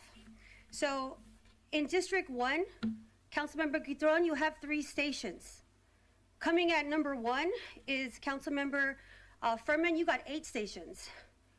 For second place, a tie for Mayor Pro Tem Holmes and Mayor Miller, you got 7 stations each. And third is 6 stations with Councilmember Ortiz. These numbers matter because our districts are not the same. District 1, for instance, has 45% of the residents that are seniors.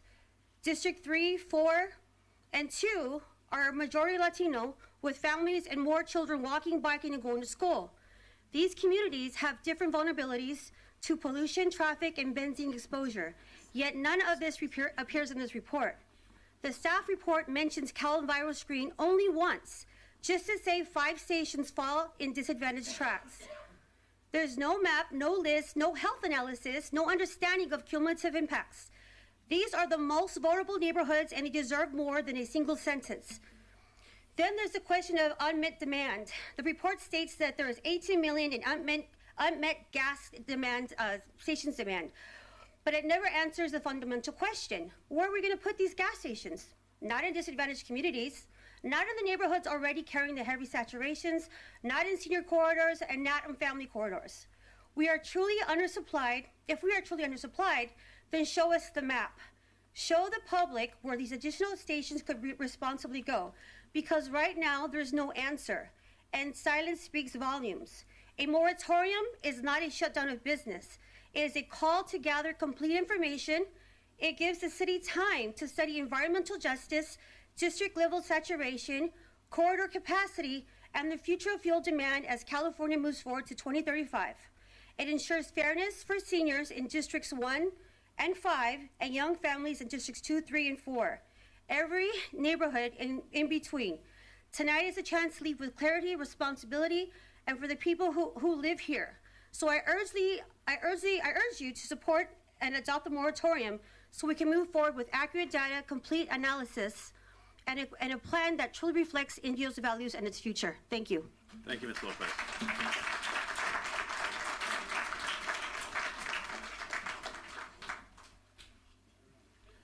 All right, with that, what's the thoughts of the council? Anybody want to comment on any of this?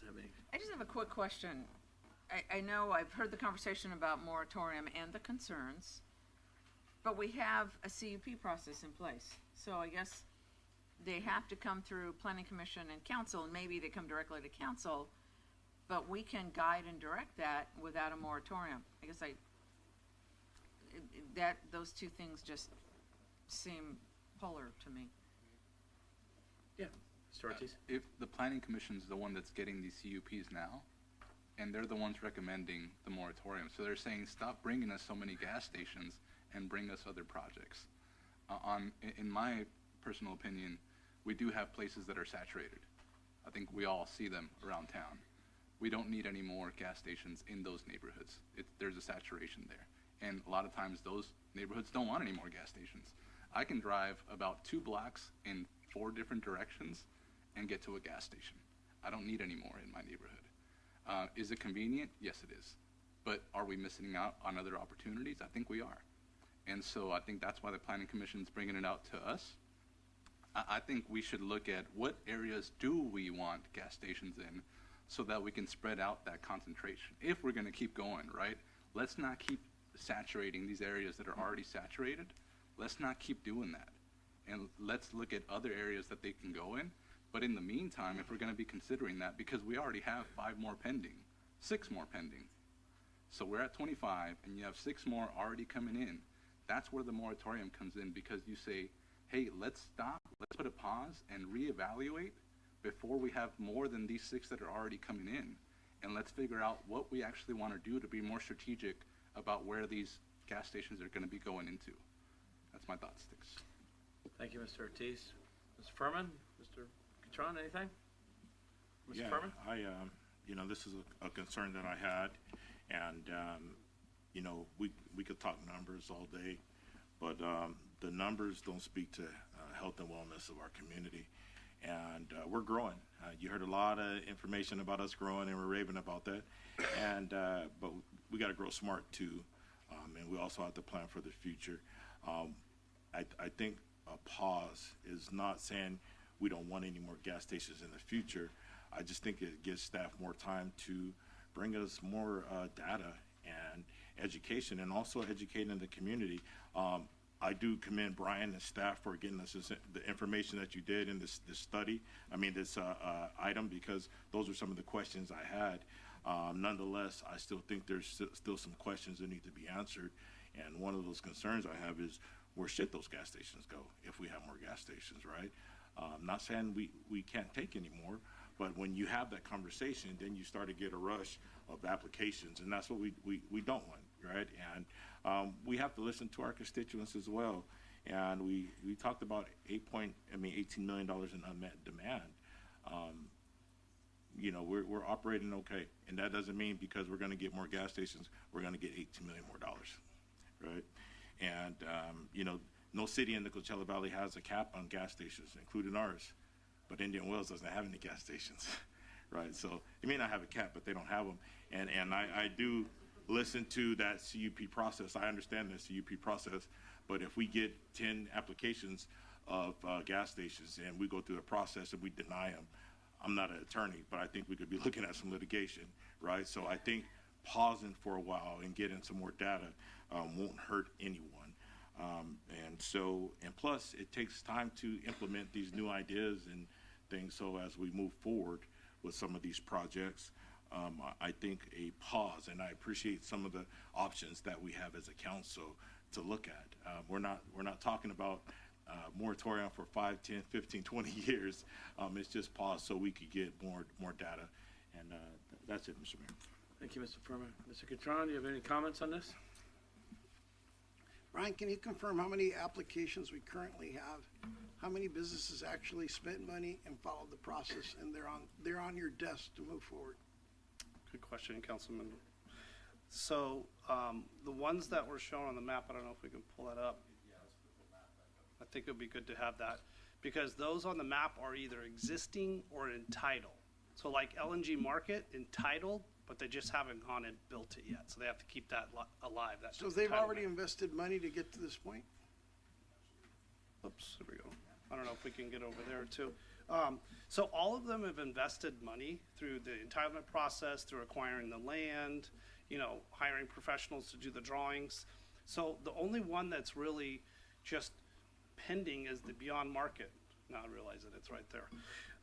So the Beyond Market, the Beyond Fuel, they call themselves, they just submitted an application yesterday because they've been kind of following what has been going on. So it hasn't gone to the Planning Commission yet. Everything else is either in operation or it's entitled already. And that's 5?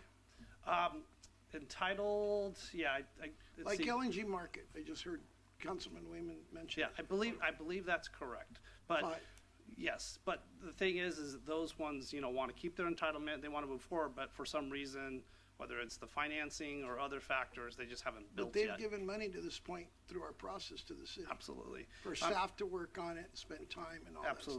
Absolutely. So tax dollars have already been used to accept an application, and they've already paid money.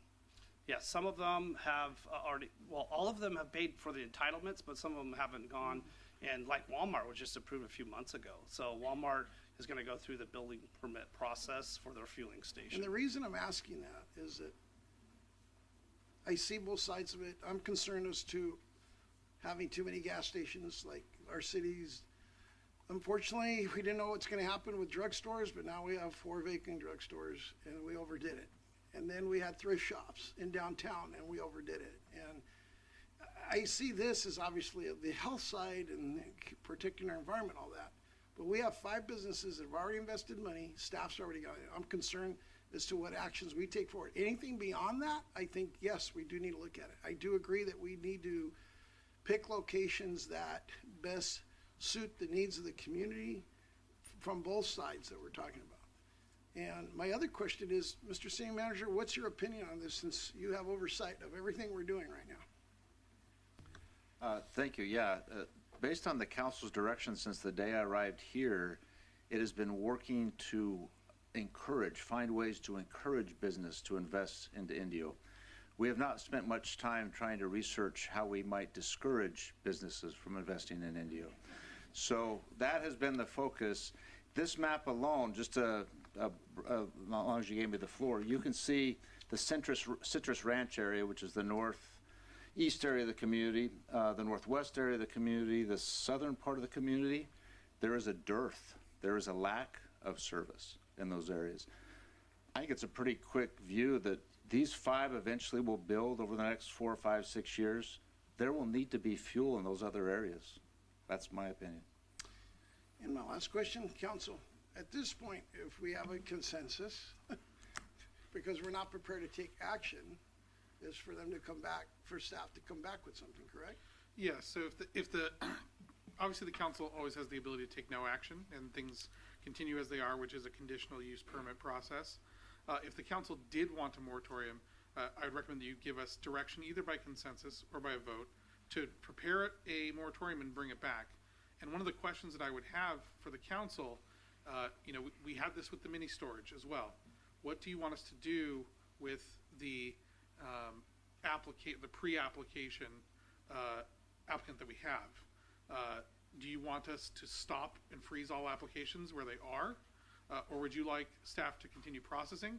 Or would you like that cutoff to be any applications that are substantially complete as of the day of the adoption of the moratorium would continue, and any new applications would be paused? So that would be one of the questions I'd have. But yes, we'd be looking for council direction. If you want us to draft and bring you back a moratorium at your next meeting, we're fully prepared to do that. And just to clarify, the pre-application turned into a full-blown application as of yesterday. So my apologies that it's labeled pre-app, but that's the one that just came in, and it's a full application now.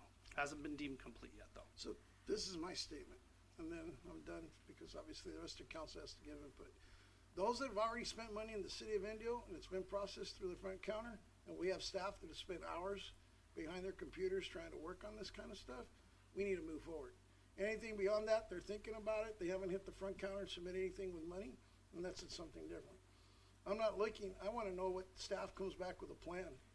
That's it. Let them go do their homework, get it done quick, since it's a priority. Because I guess I'm trying to make sure everybody's happy, but I also understand everybody. Because I guarantee you there's people that I see right here don't want a gas station in the back of their house, and it has nothing to do with the environment, they just don't want one. And so, because people are that way, and I've seen what other cities are doing. So, come back with a plan that's fair and tries to save everybody. But are you willing to put a moratorium in I'm willing to place come with a plan, sir. before the moratorium? Yes, sir. Before it. I want a plan that comes back, and if that's where it leads to that, then they're gonna have to come back and report it back to us. I'm not going to put a horse in front of it. We don't know where we're going. I want to know where we're going. Okay. Mr. Ortiz, go ahead. So let's say we direct staff to go back and bring back options for a moratorium. You're going to have 2 weeks where those applications are still going to be accepted, right? And so if we get a rush, let's say 5 applications before the next meeting, do we have to entertain those? So you could, the language of the moratorium could direct us to not process even applications that have been deemed complete as of the day of the moratorium. But you're going to have 2 weeks between now and that day. I understand. That's why I think it's important to get the direction from the council now. If the direction is, Mr. City Attorney, bring us a moratorium that would pause any future applications, but would also pause applications that are in progress as of the day of our approval, I think that would prevent a rush to City Hall. I'm not recommending any action on the already approved items. They may have vested rights to develop. I don't want to go through an individual analysis on each one here at the dais, but it would be only the ones that are in application that I'd request direction on, because that way your moratorium will come forward. It'll be what you expect. But again, if you're saying they stop when they're approved, that means they'll stop on December 3rd, right? So I think we're mixing up two things. Okay. There's applications that are deemed complete. So that means they filled out all the forms. They have all the information they need. As of today or as of December 3rd? As of December 3rd. Okay. As of today, there's no moratorium. Someone can come and file an application counter's not open right now, but they can come in tomorrow. It isn't until the council changes the law, that's how you do it by a moratorium, that would affect how we process. So if the council's direction was bring us a moratorium, it could pause all applications, even those that are deemed complete. Is there any, do we have any options to stop those today so that we don't get a rush from now until December 3rd of applications? I mean, I think the direction of the council on how to draft the moratorium would send that strong signal. So it wouldn't legally prevent it. If adopted in the first meeting of December, at that point it would freeze those applications. And so people would know the council directed to bring back a moratorium. It would freeze our application. There's no point in spending a bunch of money on consultants to throw an application together, right? Because we're going to get frozen. But they won't be able to get it in within those 2 weeks? I think the easiest might be if there's some consensus here, there's no moratorium in place. If someone comes in before December 3rd, I can direct staff, myself, to say, we are not accepting any applications until after December 3rd. So we won't even receive any, we won't spend any time on them. We will just tell them, you need to come back after December 3rd because this is something that will be discussed. I mean, if that's the decision. So I wouldn't worry about that. The city attorney's right. Even the location and the eventual construction of these, it's so market-driven because they're so expensive. These are millions of dollars. I believe the Maverick estimate was $5 million. They will not put a gas station in if they don't think they're going to make money if the market won't bear it. So maybe I sound a little bit too free market. We don't have that information. Even the consultants that you might direct us to hire won't know as well as the people that are actually going to write a check for $5 million. So I think between now and then, if we just tell them we're not going to accept it, they're not going to waste the time and money to submit it because they might just be a waste. But I will say, even if you imposed a moratorium, we're basically telling them we know better. We essentially are telling you, even if the market would bear it, you're not going to be allowed to build. I'm not sure that's the best approach to be the most business-friendly community, but that's up to you guys. And I don't think so. I don't think on the agenda tonight is to discuss the moratorium. It'd be to put it on that next. Yeah, exactly. So, anything else, Mr. Ortiz? I mean, if sorry. Go ahead. Waiting time or no? That's it. Okay, Brian. So the 6 stations we have now, they're already pre-existing. I mean, you got Walmart, you got the Beyond, the one you talk about. Yeah. If we were to look at it, and I was here when we put the moratorium on some drugstore because we had the drugstore war, and the first actual drugstore that went down was the one on the corner of Dr. Carrion and Monroe, which is now the Kaiser Permanente building. And the reason we put the moratorium on is because they were putting one on every corner, cannibalizing the thing, and now we have 5 of them that are down, and we have to find a way to utilize them. And then we did the same with storage units because it oversaturated, but we allowed those 5 or 6 that were in the pipeline to go through, and they've been able to do it. If we were to do a moratorium, how long estimate do you think it would take you to come up with a plan to find the locations that would actually bear it? I mean, would actually be of success in areas that we need it? Yeah, so Mayor, that our staff can't determine, you know, how they're going to be successful. We use the zoning and then the permitting process to say you can or cannot put a station there. So it may or may not be good to do a market study, but I'm just going to say right offhand that one way of restricting them, and it's pretty common, is to come up with some development standards so that you're not seeing 3 or 4 at a corner, or, you know, standards where they're not next to residential, you know, additional things in the code so that you're not seeing them everywhere. You could restrict them in other areas as well. But as far as telling you, you know, where it's going to be successful, where it's not, or where we think, because we don't have that expertise, where stations should go, it's kind of a stretch because that's. But the development standards could be very powerful as far as an easy way to just do some surgery on the code and bring it back to when you consider what is the plan, or we hire a consultant. Yeah, I was getting at going down that road, but, you know, at the same time, the amount of money that the gas stations and that bring into our economy, and LG is the prime example. They've been a long time business in the city of Indio, and now they're willing to invest $5 to $7 million to put a station down by the corner where they have their fruit stand, and then expand their flowers and fruits and vegetables and everything else they have to make it into more of a market that's viable for the whole community to have more products and everything else in. So I think it really varies depending on what asset they're willing to bring to the table. Some of them have restaurants, some of them EV chargers. I don't know how you stop these areas, because when these gas stations go in, they're investing millions of dollars, and it's like everything else. It's not any different than a restaurant that comes in and we say, well, why won't Chili's come into Indio? Well, they have standards. They have to be able to make money. They have to be in a certain spot. They have to be far away from other businesses that might compete with them, or they're not going to come in. As much as we say, well, we'll all go to Chili's, and we probably would. It's the same with gas stations. What the market bears, somebody is not going to put in a multi-million-dollar business that they don't think will be successful. And if we change the standards, which I agree with you, to have fruits and vegetables, have different kinds of landscaping, buffer zones, put it in certain locations, I think we can achieve our goal and at the same time be able to be business friendly. So I'm with you on that part of it, but how do we appease some of the other individuals that are worried about, in the meantime, they're all going to come forward and start putting gas stations in every corner they can? Because we don't have to entitle anybody. The Planning Commission can tell, just like they did Maverick, the answer is no. So, I mean, a chance of getting one by the Planning Commission is how they feel, I think would be minimal. And then the only way they would be able to get around it would be able to appeal it to the city council, and then it would be up to us to decide yes or no. And there isn't any legalities to that. It's our right as a council. Yeah, Mayor, the only issue we've had on this topic with the Planning Commission is that the question of whether to have gas stations, that's the council's prerogative. Right. The Planning Commission should be applying the code that you've adopted as the projects come in.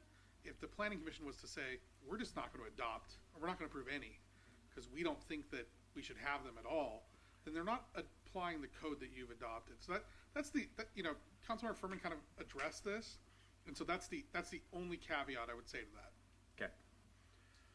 Well, I don't feel comfortable with the moratorium. Shutting it down until we come up with an idea of plans and of opportunities to make sure this works. Design standards, amenities, whatever it might be. Because if we get another, like Tower Market's a prime example, which is a great asset to a lot of the area. Not only is it clean and neat, but it brings food, it has fresh fruits and vegetables. It's always, well liked from the amenities they have inside, and it's clean and neat. So I don't see having them on one of the corners being a disadvantage to us. The gas tax it brings in, and not only the revenue from the stuff they sell inside, is substantial. And when we have $1.2 million in fire coming forward in the next year, we've got to come up with opportunities to pay that off, or we're going to have to look at how we change things. So my opportunity is to kind of leave it like it is and work around the standards that you want to set. But it's the rest of the council decide.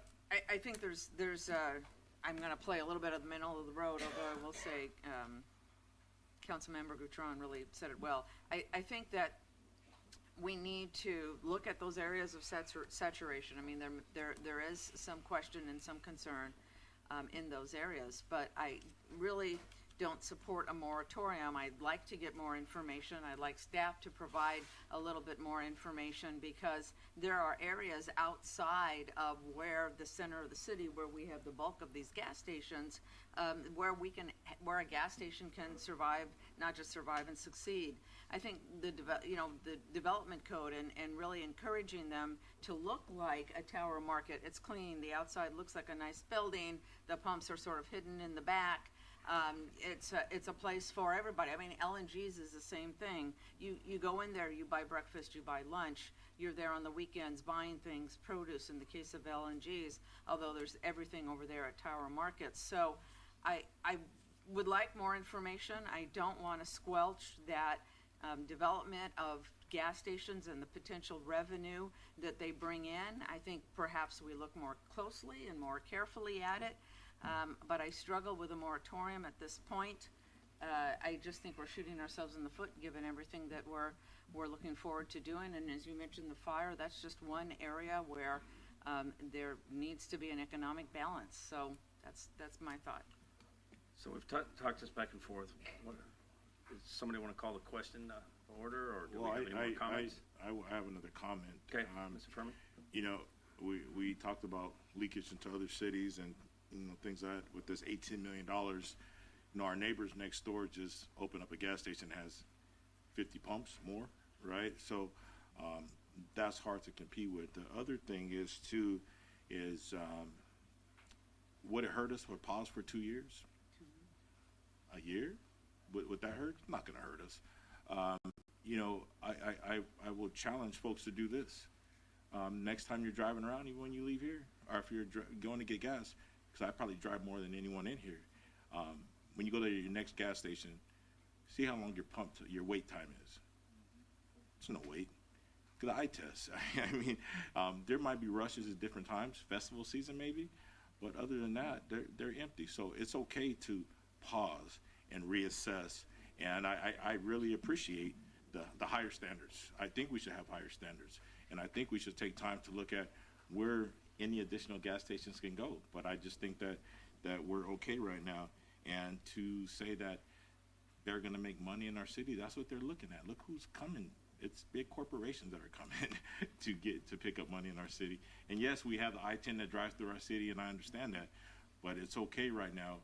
If you look at the map on those freeways, those exits, we have gas stations there, and they do compete with each other.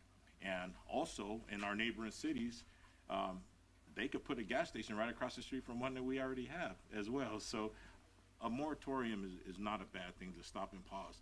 It's kind of like looking at liquor stores. I don't think we want liquor stores all around our houses. We don't want storage facilities around all of our houses, and gas stations are one of them. It's not NIMBY. It's not where people are living at. It's gas, right? And in some of these instances where we have these large gas stations, where we have semi-trucks, it brings other issues.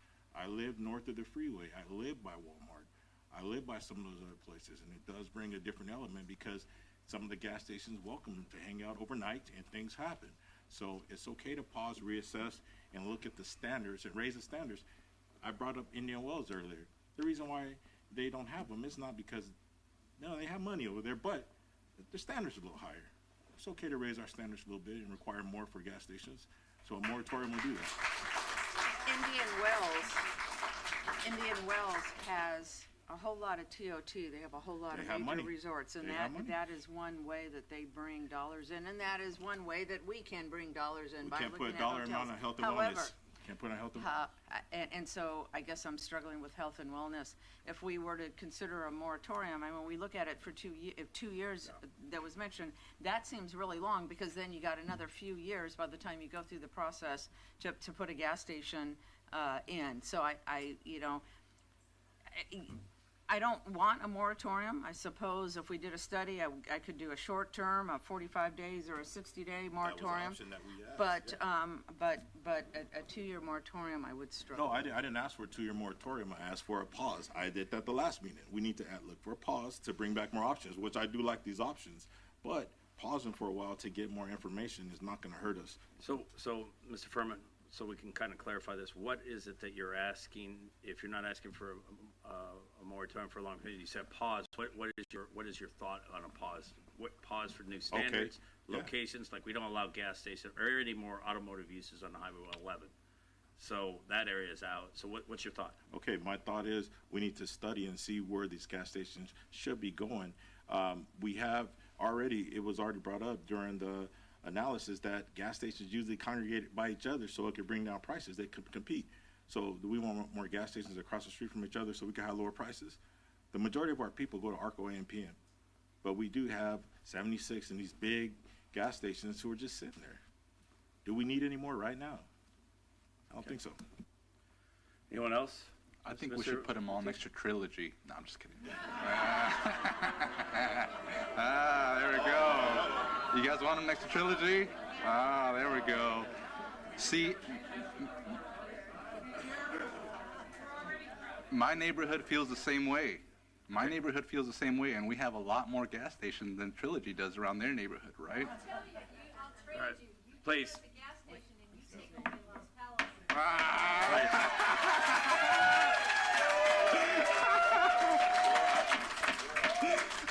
Please.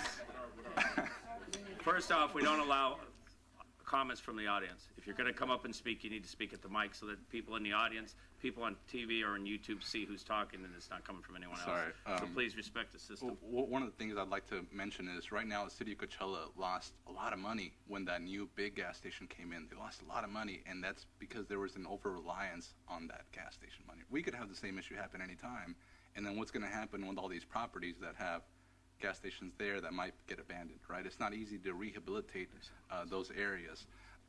The wait time, I think it's a good point. I think the moratorium isn't going to be a year or 2 years. We just want the moratorium until we find out, exactly as Mr. Furman said, where do we want these to go in? Where do we want these allowed? And I think as long as we're not going into these places that are already saturated and adding more and more into these neighborhoods, I think that's my goal with this moratorium. Let's look at it. Let's see where should these be allowed so that we're not concentrating them so much in certain parts of our city. And then you can open it back up to the market and say, hey, these are the areas that you can go in because these are the areas that aren't saturated yet. I don't think that's too much to ask. Thanks. Mr. Gatron, you see your mic's on? Well, Councilor Ortiz covered it. I just want to plan back in 2 weeks, and I want to know what our options are. And they've already heard all our comments. I don't feel that we can take an action on a moratorium right now. So, because that's a misconception that's going out. And I'm looking at the attorney, and he better start acting like an attorney because we can't have a moratorium decision right now. So I would like to see information to come back. Are we good with having Brian work with trying to figure out standards and things? Are we talking 2 weeks? Are we talking a month? I think next week we should have the moratorium that opens it up for them to have the time to bring us that data back.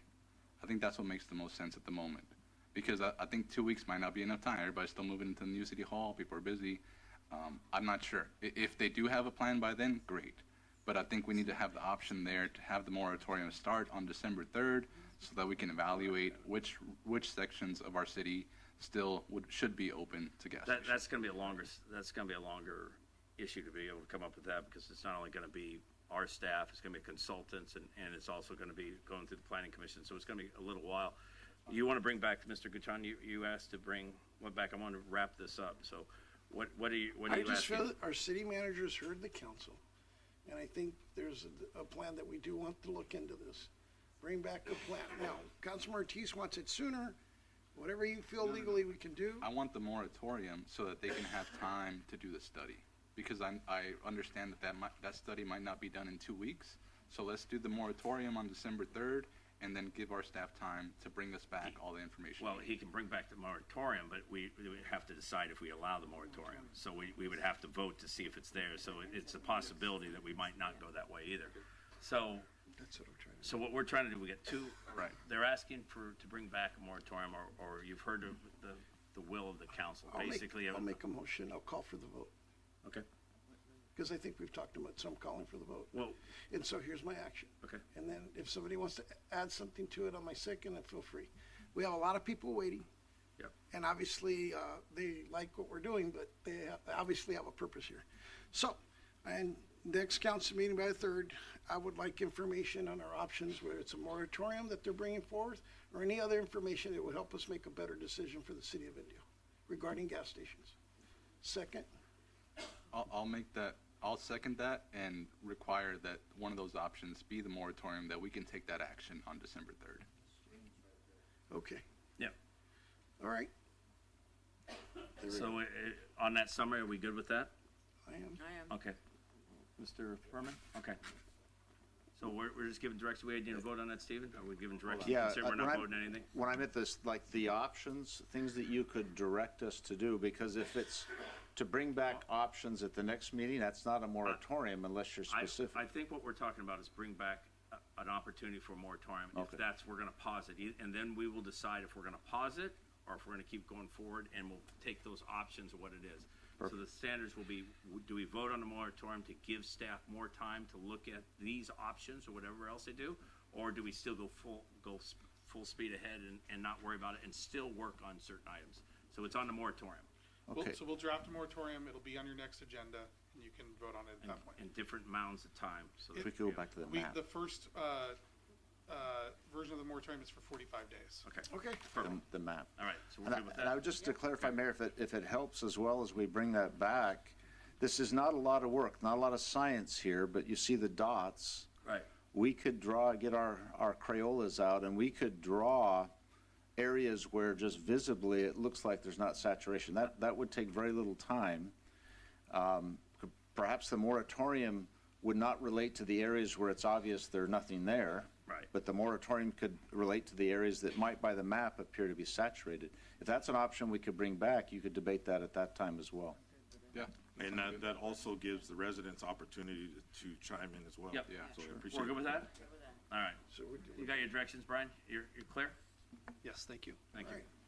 Thank you, Brian. Thank you. And thank all of you for bearing with us on this. It's an important issue we have to do. So now we're going to move on to public comments. Oh. Yeah, I'm asking. Yeah, no, it's fine. Excuse us 1 second. We're going to do a 5-minute recess. Blame the guy that wanted to have you guys do it. The youngest guy needs to go to the bathroom.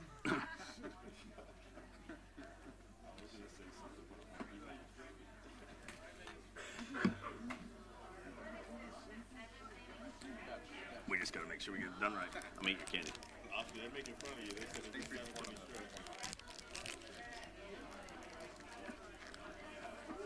I think where we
Council, will you please come back up to the dais so we can finish our meeting?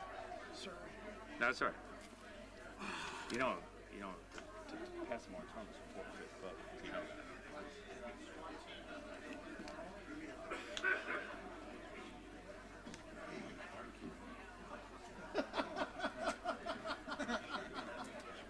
We ready? Okay.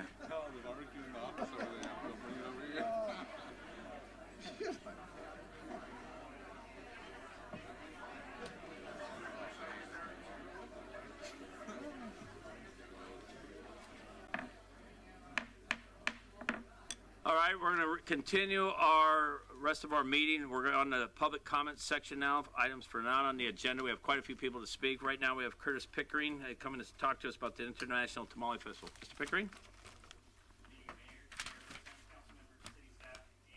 My fellow Indio residents. My name is Chris Pickering, CEO of Pickering Events, and I'm pleased to share an update on one of Indio's signature cultural celebrations, the 33rd Annual Indio International Tamale Festival, taking place December 6th and 7th at Miles Avenue Park. This long-standing community tradition continues to be recognized as one of the top food festivals in the nation, holding the Guinness World Record for world's largest tamale festival, and it remains a powerful showcase of Indio's cultural heritage, culinary talent, and economic vitality. This year, we are building upon that legacy with even more tamale vendors, a new Santa's Village, and a fun-filled lineup of entertainment designed to welcome families from across the Coachella Valley and beyond. Over this free admission and free parking and free shuttles 2-day festival, guests will enjoy artisan merchants in the Mercado, a vibrant carnival, and headline performances by local act Kamala and Outlaw Mariachi, a crowd favorite. We are also proud to highlight community-focused elements, including youth dance groups, local nonprofits, and opportunities for small businesses to connect with new audiences, and as we did last year as well, offering that $100 discount to any Indio businesses or Indio residents. This year's programming includes luchador wrestling matches, strolling mariachi, escaramuza horse exhibitions, magician Artie Loon, and the return of last year's favorite, Megan the Bubbleologist. Truly, there is something for all ages. New this year is Santa's Village, where guests can admire community-decorated Christmas trees, take their picture with Santa, tour his workshop, and donate unwrapped toys that will be delivered to the children of local migrant farm workers. The Indio International Tamale Festival continues to serve as an important economic driver for Indio, supporting local businesses, creating seasonal jobs, and attracting international visitors to stay, dine, and shop in our city. If you've passed through the Palm Springs International Airport recently, you'll have seen our ads playing on the luggage carousel. On behalf of our team, we thank the City of Indio for its continued partnership and support, now in our second year as stewards of this cherished event. We look forward to welcoming the community to Miles Avenue Park on December 6th and 7th for a safe, festive, and memorable celebration of culture, cuisine, and community spirit. Thank you. Thank you, Mr. Pickering. So the rest of these I see are for Zenda and Las Palos. Is there anyone that's not in this that wants to speak on a different subject? If there is, I would like them to come up now. If not, I can't convince one of you to speak for 5 minutes and the rest of you to hold up your hand to agree? Okay, then where we go. Susan Mendoza, please come up to the mic.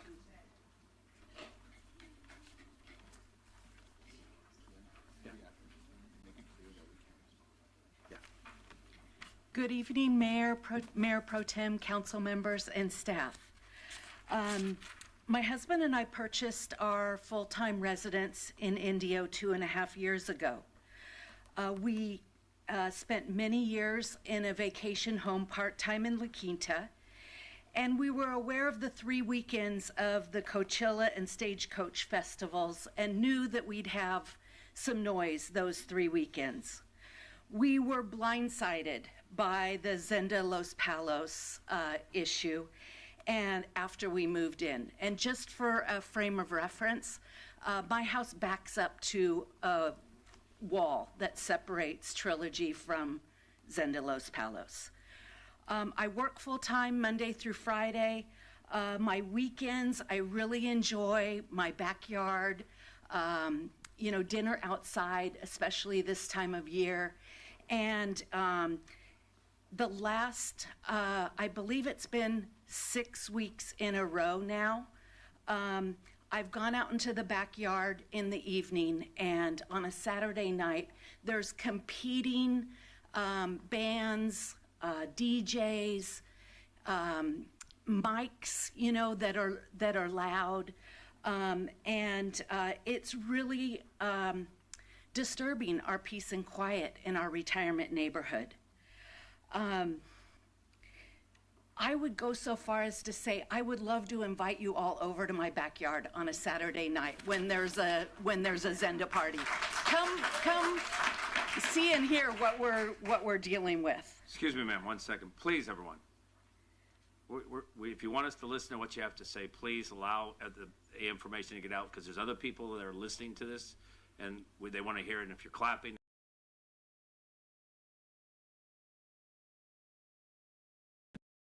Palos properties are not residents.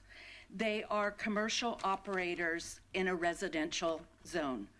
I don't understand why the city of Indio continues to approve TUPs week after week with noise, traffic, and crowds disturbing our retirement community.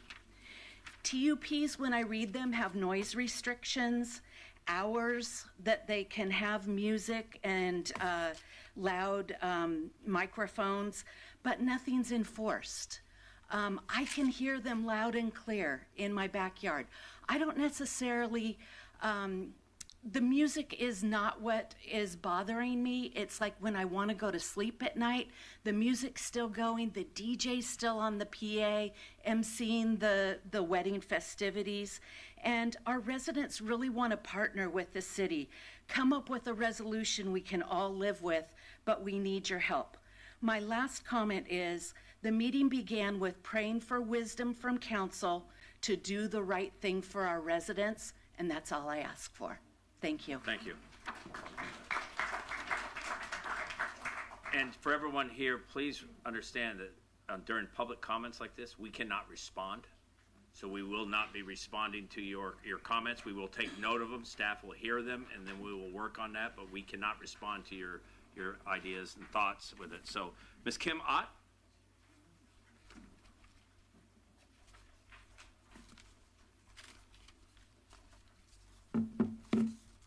Good evening, Mayor Pro Tem, and council members. Thank you for allowing us to be here and speak with you tonight. This is my first city council meeting that I've ever been to, and it was actually a good meeting, and it was very interesting. And you all spoke a lot about community, how important it is for families, and how important that is to you all. And I didn't know until just recently that each of you only represent a certain little area within Indio, which I find quite interesting. I've never heard of that before, and it concerns me a little bit, because if we're not in your area, maybe we're not that important to you, and I would hope that you would all pay attention to everything for the entire community, not just for your areas.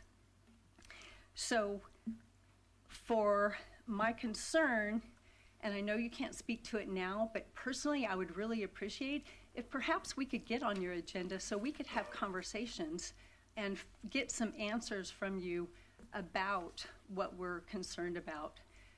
First of all, the two properties that are there, they are working as commercial. They do corporate events, they do weddings, they have parties, and it's my understanding that that area is all zoned residential. How in the world, I'm a realtor, and I know the difference between commercial and residential. How in the world could these properties get permitted as a commercial property when they're in a residential neighborhood? That just is beyond me how that could happen. Second of all, now they've been approved, they've spent millions of dollars, and now they come to you and they ask for permits to perform and to, not perform, but to do this. And you're making money off of that. I understand we're looking to make money in the whole town or city, but how are you permitting giving these permits when they're commercial properties? And you know they're commercial, your zoning states that, and you continue to give them permits week after week. We talk to the city, We've gone as far as doing multiple things to try to get you guys to communicate and work with us, and we're not getting anywhere. So I would like to request that we get on your agenda and we are able to have this conversation and figure out something that we can do so that we're not having to deal with this and you understand more than just a bunch of old people complaining, which I'm sure that's what you feel, but that's not the case. Thank you. Thank you, ma'am. D. Dial. I hope I said that right.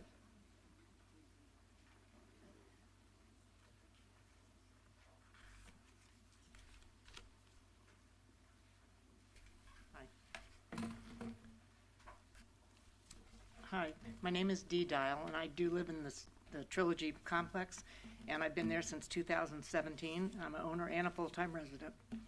I'm here tonight to express my deep concerns regarding the ongoing issuance of the TUPs for events near our residential community. These permits are being issued on a frequent basis, resulting in a continuous cycle of events near our home. This pattern raises questions about the criteria and process for granting these permits and whether sufficient consideration is being given to the cumulative impact on our neighborhood. The events enabled by these permits have brought excessive noise, increased traffic, and potential safety risk to all of us who live in Trilogy at the Polo Club. These disruptions negatively affect our quality of life and our peace of mind. I have concerns about whether the permits issued comply with existing zoning laws. The repeated issuance of the TUPs may be in conflict with the intended use and protections afforded by Indio's zoning regulations. I urge the council to suspend or deny event permits near our homes in Trilogy until there's been a thorough review of the legality and the full impact on our neighborhood. We deserve peace, safety, and consistent enforcement of Indio City regulations. Thank you. Thank you, ma'am. Joe T. Briggs. Say it again. What is the name? Good evening. My name is Joette Briggs, a 9-year resident of Trilogy at the Polo Club. We are here today as your constituents to protest the assault you have unleashed upon our community, evolving into 5 non-resident occupied commercial party homes built for the sole purpose of constant short-term rentals and major TUP events. More commercial construction has been approved to the detriment of our sensitive 55-plus community. There is only one remaining owner-occupied family residence in the entire Zenda Los Polos enclave. Why does this matter to me and the other 1,076 homeowners in our community? Number one, our HOA funds are being depleted from repeated damage to gate arms, damaged by tailgating party guests, vendors, and Uber drivers who do not respect our property, costing us thousands of dollars. Number two, party attendees and the vendors brought in to support the event ignore our 24 mph speed limit and largely blow through stop signs, posing a danger to slow-moving residents who are simply taking a neighborhood walk. Party revelers are often observed under the influence, exiting our streets, driving erratically.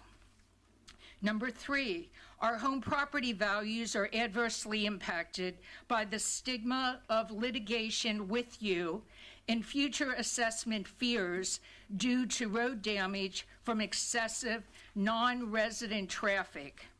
Consider these questions. Number one, why does every weekly TUP state the event will not disturb our neighborhood when everyone does? Party guests and their multitude of support vendors drive through private Trilogy roads and gates hundreds of times per day per event.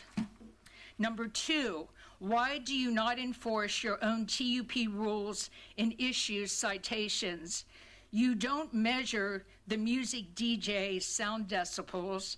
You do not monitor actual attendance numbers or promised event end times. Number 3, permits are a privilege, not a property right. Why does this city keep granting privileges to these commercial businesses with no regard for the quality of life of our 2,000 plus Polo Club constituent voters? I know Indio loves their reputation of being the city of festivals. Well, based on your failure to solve this conflict, a more truthful slogan should be, Indio, we value revenue over residents. Thank you, Mayor. James Bockel?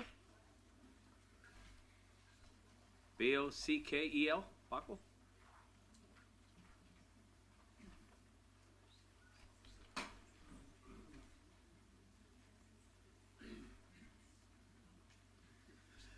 Good evening. My name is Jim Bockel,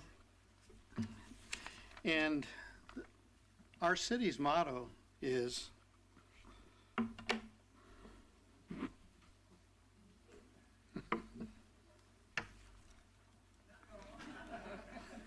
now I can see it. We provide outstanding public services to enhance the quality of life for residents, visitors, and businesses in our community. Residents is rightfully first, in my opinion, and you put it at the top of the agenda of our meetings even here. So much has already been said, but I'm just going to mention there are over 1,000 homes in the community, and there's over 2,000 of us who live there, more than half of us full-time. And we aren't really respected. Even the people who go to Zenda do lots of posting on Facebook. One of them recently said they had to drive through this old people's gated community with drab cookie cutter homes. Gee, poor them. They don't live here, but they fly in and pay money to go to these things. And it's a big disturbance to us. And it just seems like if you got money, it's like the same old, same old. The elites with power are kind of overriding all of us here and people like us. We're just trying to live a decent retirement life in a great city of Indio. Thank you. Thank you, sir. Vicki Kaminsky? Nope, she left, okay. William Sullivan?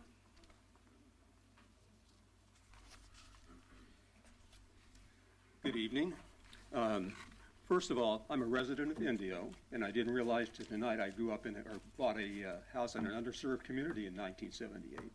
This is my third house, and my comments are citywide. They're not, even though I live in Trilogy today, these issues to me are still citywide in every district. The question really revolves around it, and staff hasn't been able to answer this, so perhaps it's a question for the city attorney, but on a citywide basis, are TUPs and short-term residential permits exempt from CEQA? Is it exempt from the general plan? Are they exempt from the Unified Development Code, including the zoning ordinance and map? Can TUPs and single-term residence, permits, supersede all the other laws and including state laws that are on the books already? The TUPs allow appeal, but we only get notice of it after they're approved. Normally, if there's an appeal process, which is in the city code, you're allowed at least 15 days notice and then file an appeal, and the appeal's heard. And that's not being done. Other than that, I love living in Indio, but this is really, and you can hear it from all my neighbors, is out of control. And the best point is come visit us on one of the weekends that this thing goes on. It's unacceptable to anybody that would live in that neighborhood. Thank you for your time. Thank you, sir. Sheila Merritt?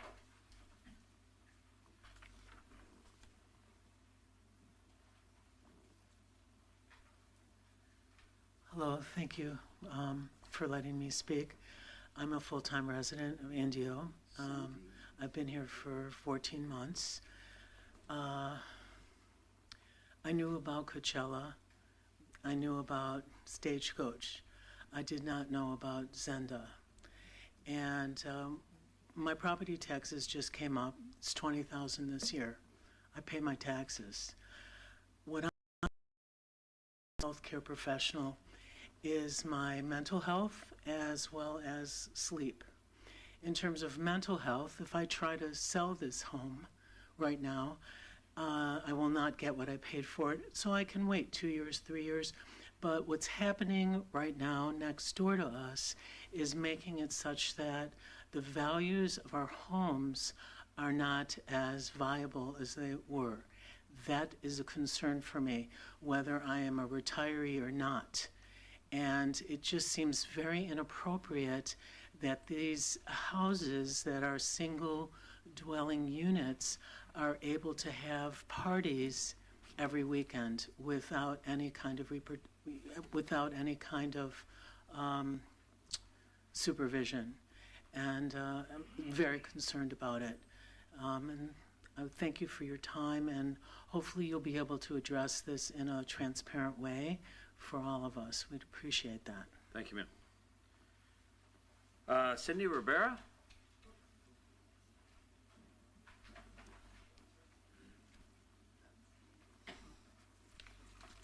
Good evening, and thank you. The biggest concern is this is my first council meeting, and you all really care about the community. So I was surprised and impressed. If you're not aware of Trilogy, this Zenda was landlocked. So they have to come through our property. I work for a water company. I did planning. I did mains. If I landlocked somebody, I wouldn't be retired. So they landlocked them. These people come through. You people say it's a single family residence. Well, a big mechanical bull coming through with trucks and trailers and people is not a single family, and you're allowing the permits. So what's happened is, like everyone said, we know about Stagecoach. We know about Coachella. It brings money. We're all happy. We leave during that time. This is right up against our community. The problem is everyone kind of just pushed it aside and thought, oh, it will get better. It won't keep on. Oh, it got worse. I was walking my dog. The people walk through the second gate. They're so drunk, waiting for their Ubers. There was glass all over. I didn't realize my dog had walked through the glass. Had to pick him up, go home, fix his paws because he cut them, come back and clean it up. And it's just, we are retired. And it is a health issue for people who've had heart attacks, high blood pressure. It really is. And I am all about bringing money to the community. This man lives 140 miles away. You think he cares about Indio? He doesn't care. He cares about the money. You people are receiving property tax, only $80,000 from this man. He's getting $300,000 a pop during Coachella. So who's he making fun of? You and us. No, he's making bank. He doesn't care what's happening. So if you're gonna do it, make him commercial, give him a zone, and make him quit by 10 o'clock. Go by what is on your website, because this is commercial properties that he is doing, big, large events. And I don't know, he's making fun of you guys because he's going to the bank on it. So that's all I have to say. Thank you. Thank you, ma'am. Peter Brown?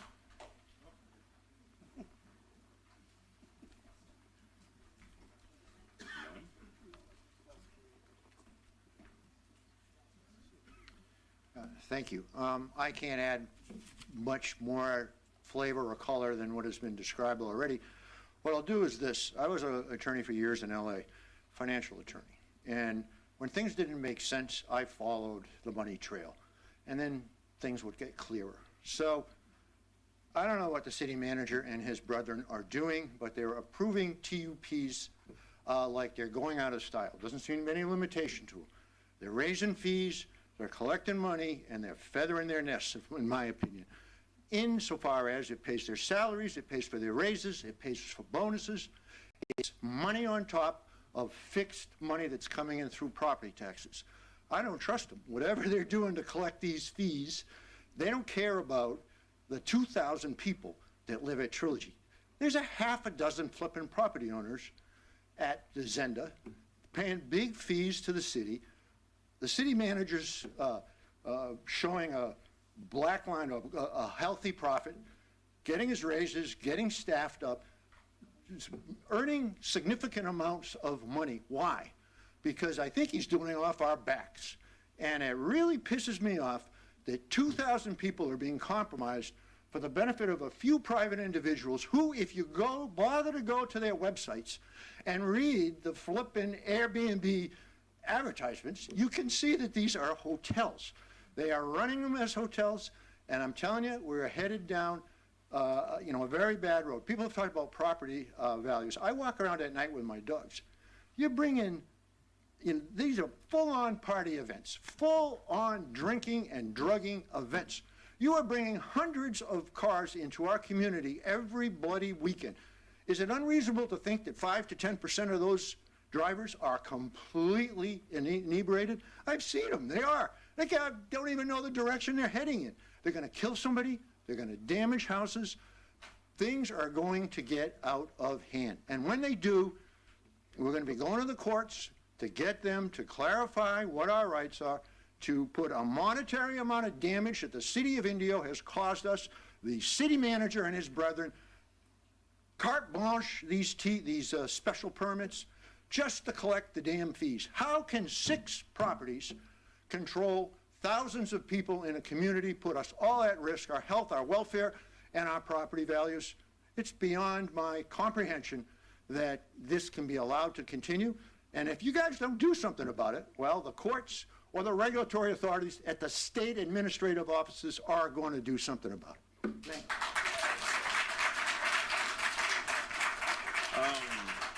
Mr. Steve Klein.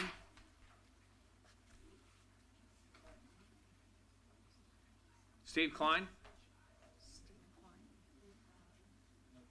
No? Pamela Brower?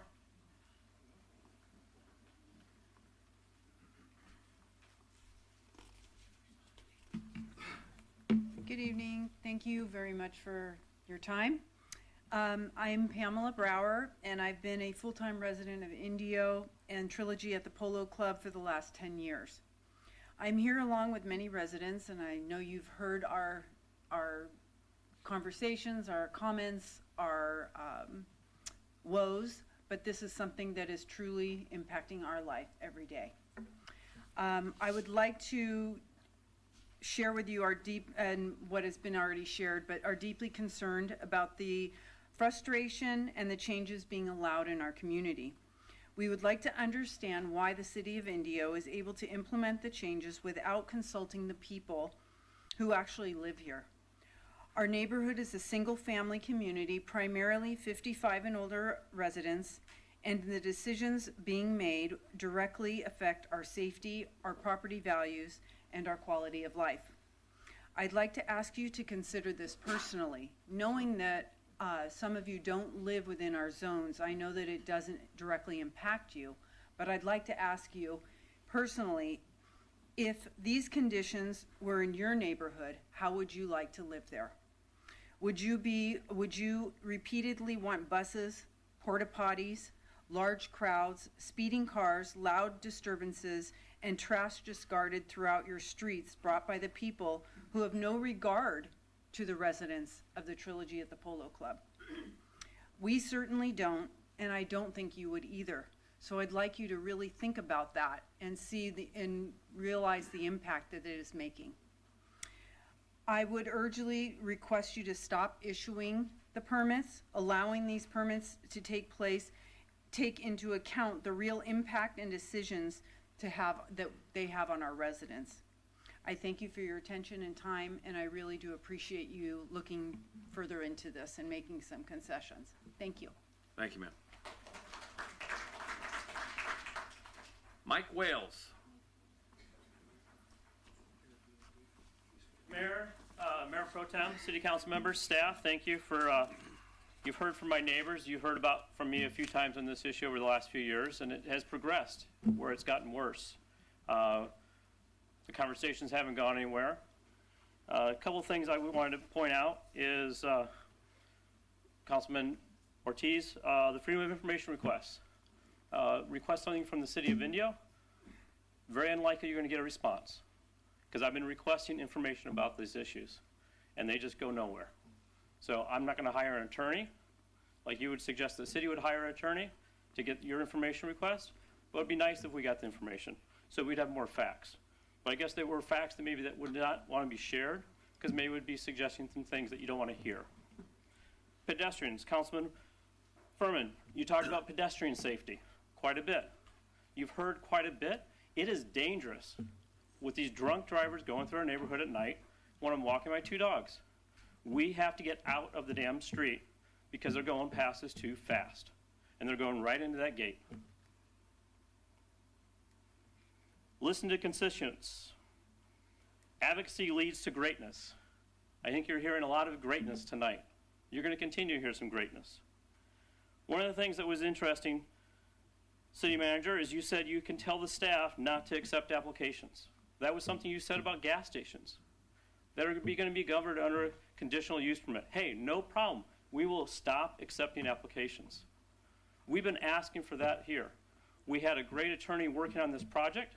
You relieved her because part of the thing that she was saying was let's not have any more permits. Let's have a moratorium. You guys killed that by relieving her from duty, and that would be the city attorney and the city manager. She was doing a fantastic job of bringing consensus and possibly a solution to this, and that was stopped dead in the tracks.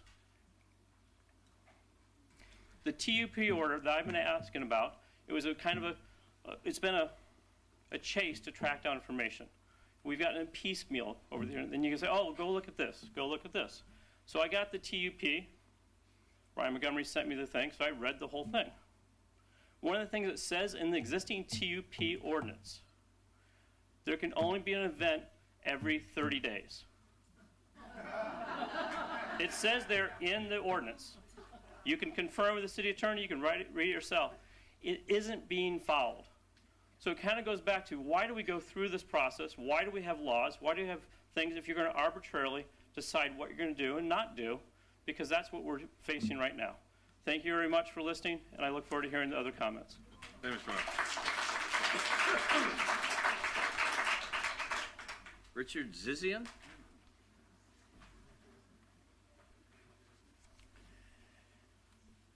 Good evening, council and staff. My name is Richard Zizian at Trilogy Polo Club.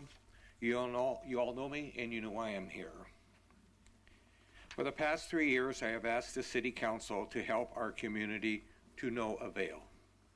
You have done nothing, and in fact, you have made the situation worse by allowing the proliferation of 100% commercial event businesses to be built within Zenda Las Palmas Enclave with building permits, rentals, and short-term TUP permits. More are being built as we speak. We were hoping that the date farm would be done as a single unit. It appears that there may be plans for 3 homes going in there to be party rentals on the old date farm. So our idea that 11 homes may be built is maybe going to be 13 party homes in there. So code enforcement hears our complaints almost every weekend. If you actually issued citations over the past 3 years, all of these operators would be out of business under your 3-strike rule.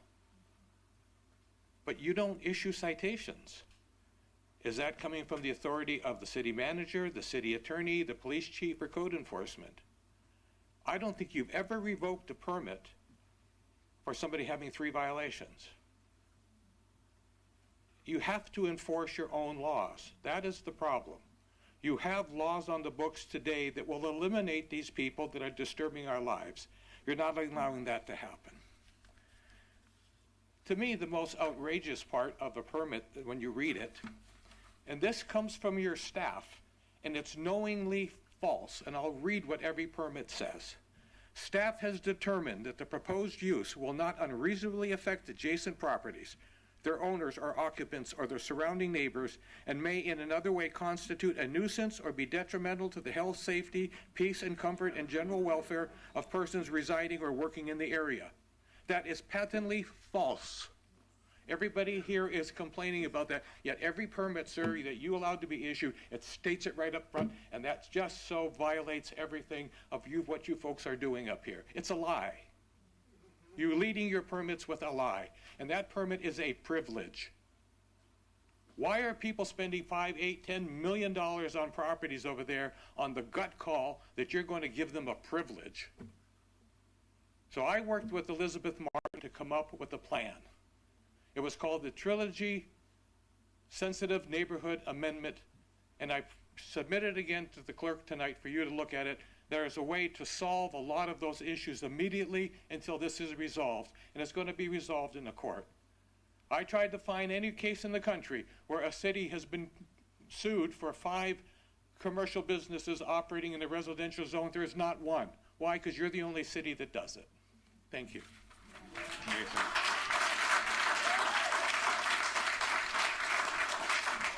Mr. Miles Warner.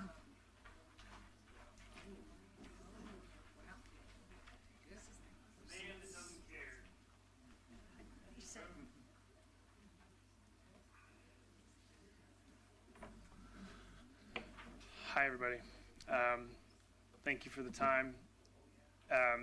I only have 3 minutes. I can't address everything that's been said. There are a number of misrepresentations and issues here. I wish that I could explain to you all of the elements, all the things we do, all of the code enforcement that we have to deal with. Come on, please. I do. I really do. I wish I had an ability to talk to you guys. I don't. The truth is that when I tried for 18 months to meet with your board to try to work this out, and they refused for 18 months to meet with me. Finally, I threatened to sue them, and they agreed to meet with me, and their attorney screamed at me and bullied me. We came up with an agreement. 6 weeks later or less, the agreement was you guys quit the agreement. Every time I've tried to have a conversation with anybody to try to make this better in Trilogy, every single time I get shut down. There is nobody that I've met in Trilogy that's on that board or that has any power to talk to me that will actually engage me and try to make this better. So you guys sued us, and you sued the city, and you're losing. You might win, but right now you're losing. And the Judge Bustamante, less than 2 months ago, said that we have a right to use that easement for commercial use. That's what he said. And he gave us a judgment of $5,100, which your board has yet to pay us. Okay? That's what's really happening here. There's a lot of things that you guys don't know about, that you're not being told. There's a lot of other things going on that you guys are in the dark about. Miles, could you address us, please? Yes. It is frustrating to try so hard to do things in a way that is respectful and engages the community in an earnest attempt, and to watch all of the kind of like misrepresentations and lies. So many times when they think the sound is coming from my house, it's coming from Barcelona, or it's coming from the ranchero that likes to play mariachi music till 2 in the morning. We had a sound study, okay? You guys commissioned a sound study, and they did a sound study on 3 events, one of which had 180 guests and a live band by a third-party consultant. And the third-party consultant said that there was not I don't remember the exact language, but it was a reasonable volume. I understand why these people are so upset. I would be too if I was being misled and if I didn't have access to what was really happening. I offer you, this crowd, If any of you want to ask me questions, I will tell you the truth. As long as you are civil and respectful and treat me as a human being, I will tell you the truth. Who are you? Thank you, I own the Zenda estate. Is it a Thank you, sir. resident or is it No, commercial? no, we don't take questions from the audience, please. How many days a year do you live? Please. So we have finished our public comments for the items. Obviously, we've heard all of your comments. City manager and staff have written it down. We will allow them to look at it, and if there's some feedback, it'll come back from our staff to all of you. As you know, Councilmember Goutron is your representative. You know, he's always available if you need to talk to them or you need to talk to us, but we cannot meet with more than 2 of us at a time. So, you know, we'll let staff look what they can do. We appreciate everyone coming. We are going to adjourn this meeting at 7:50, and we wish all of you a happy Thanksgiving.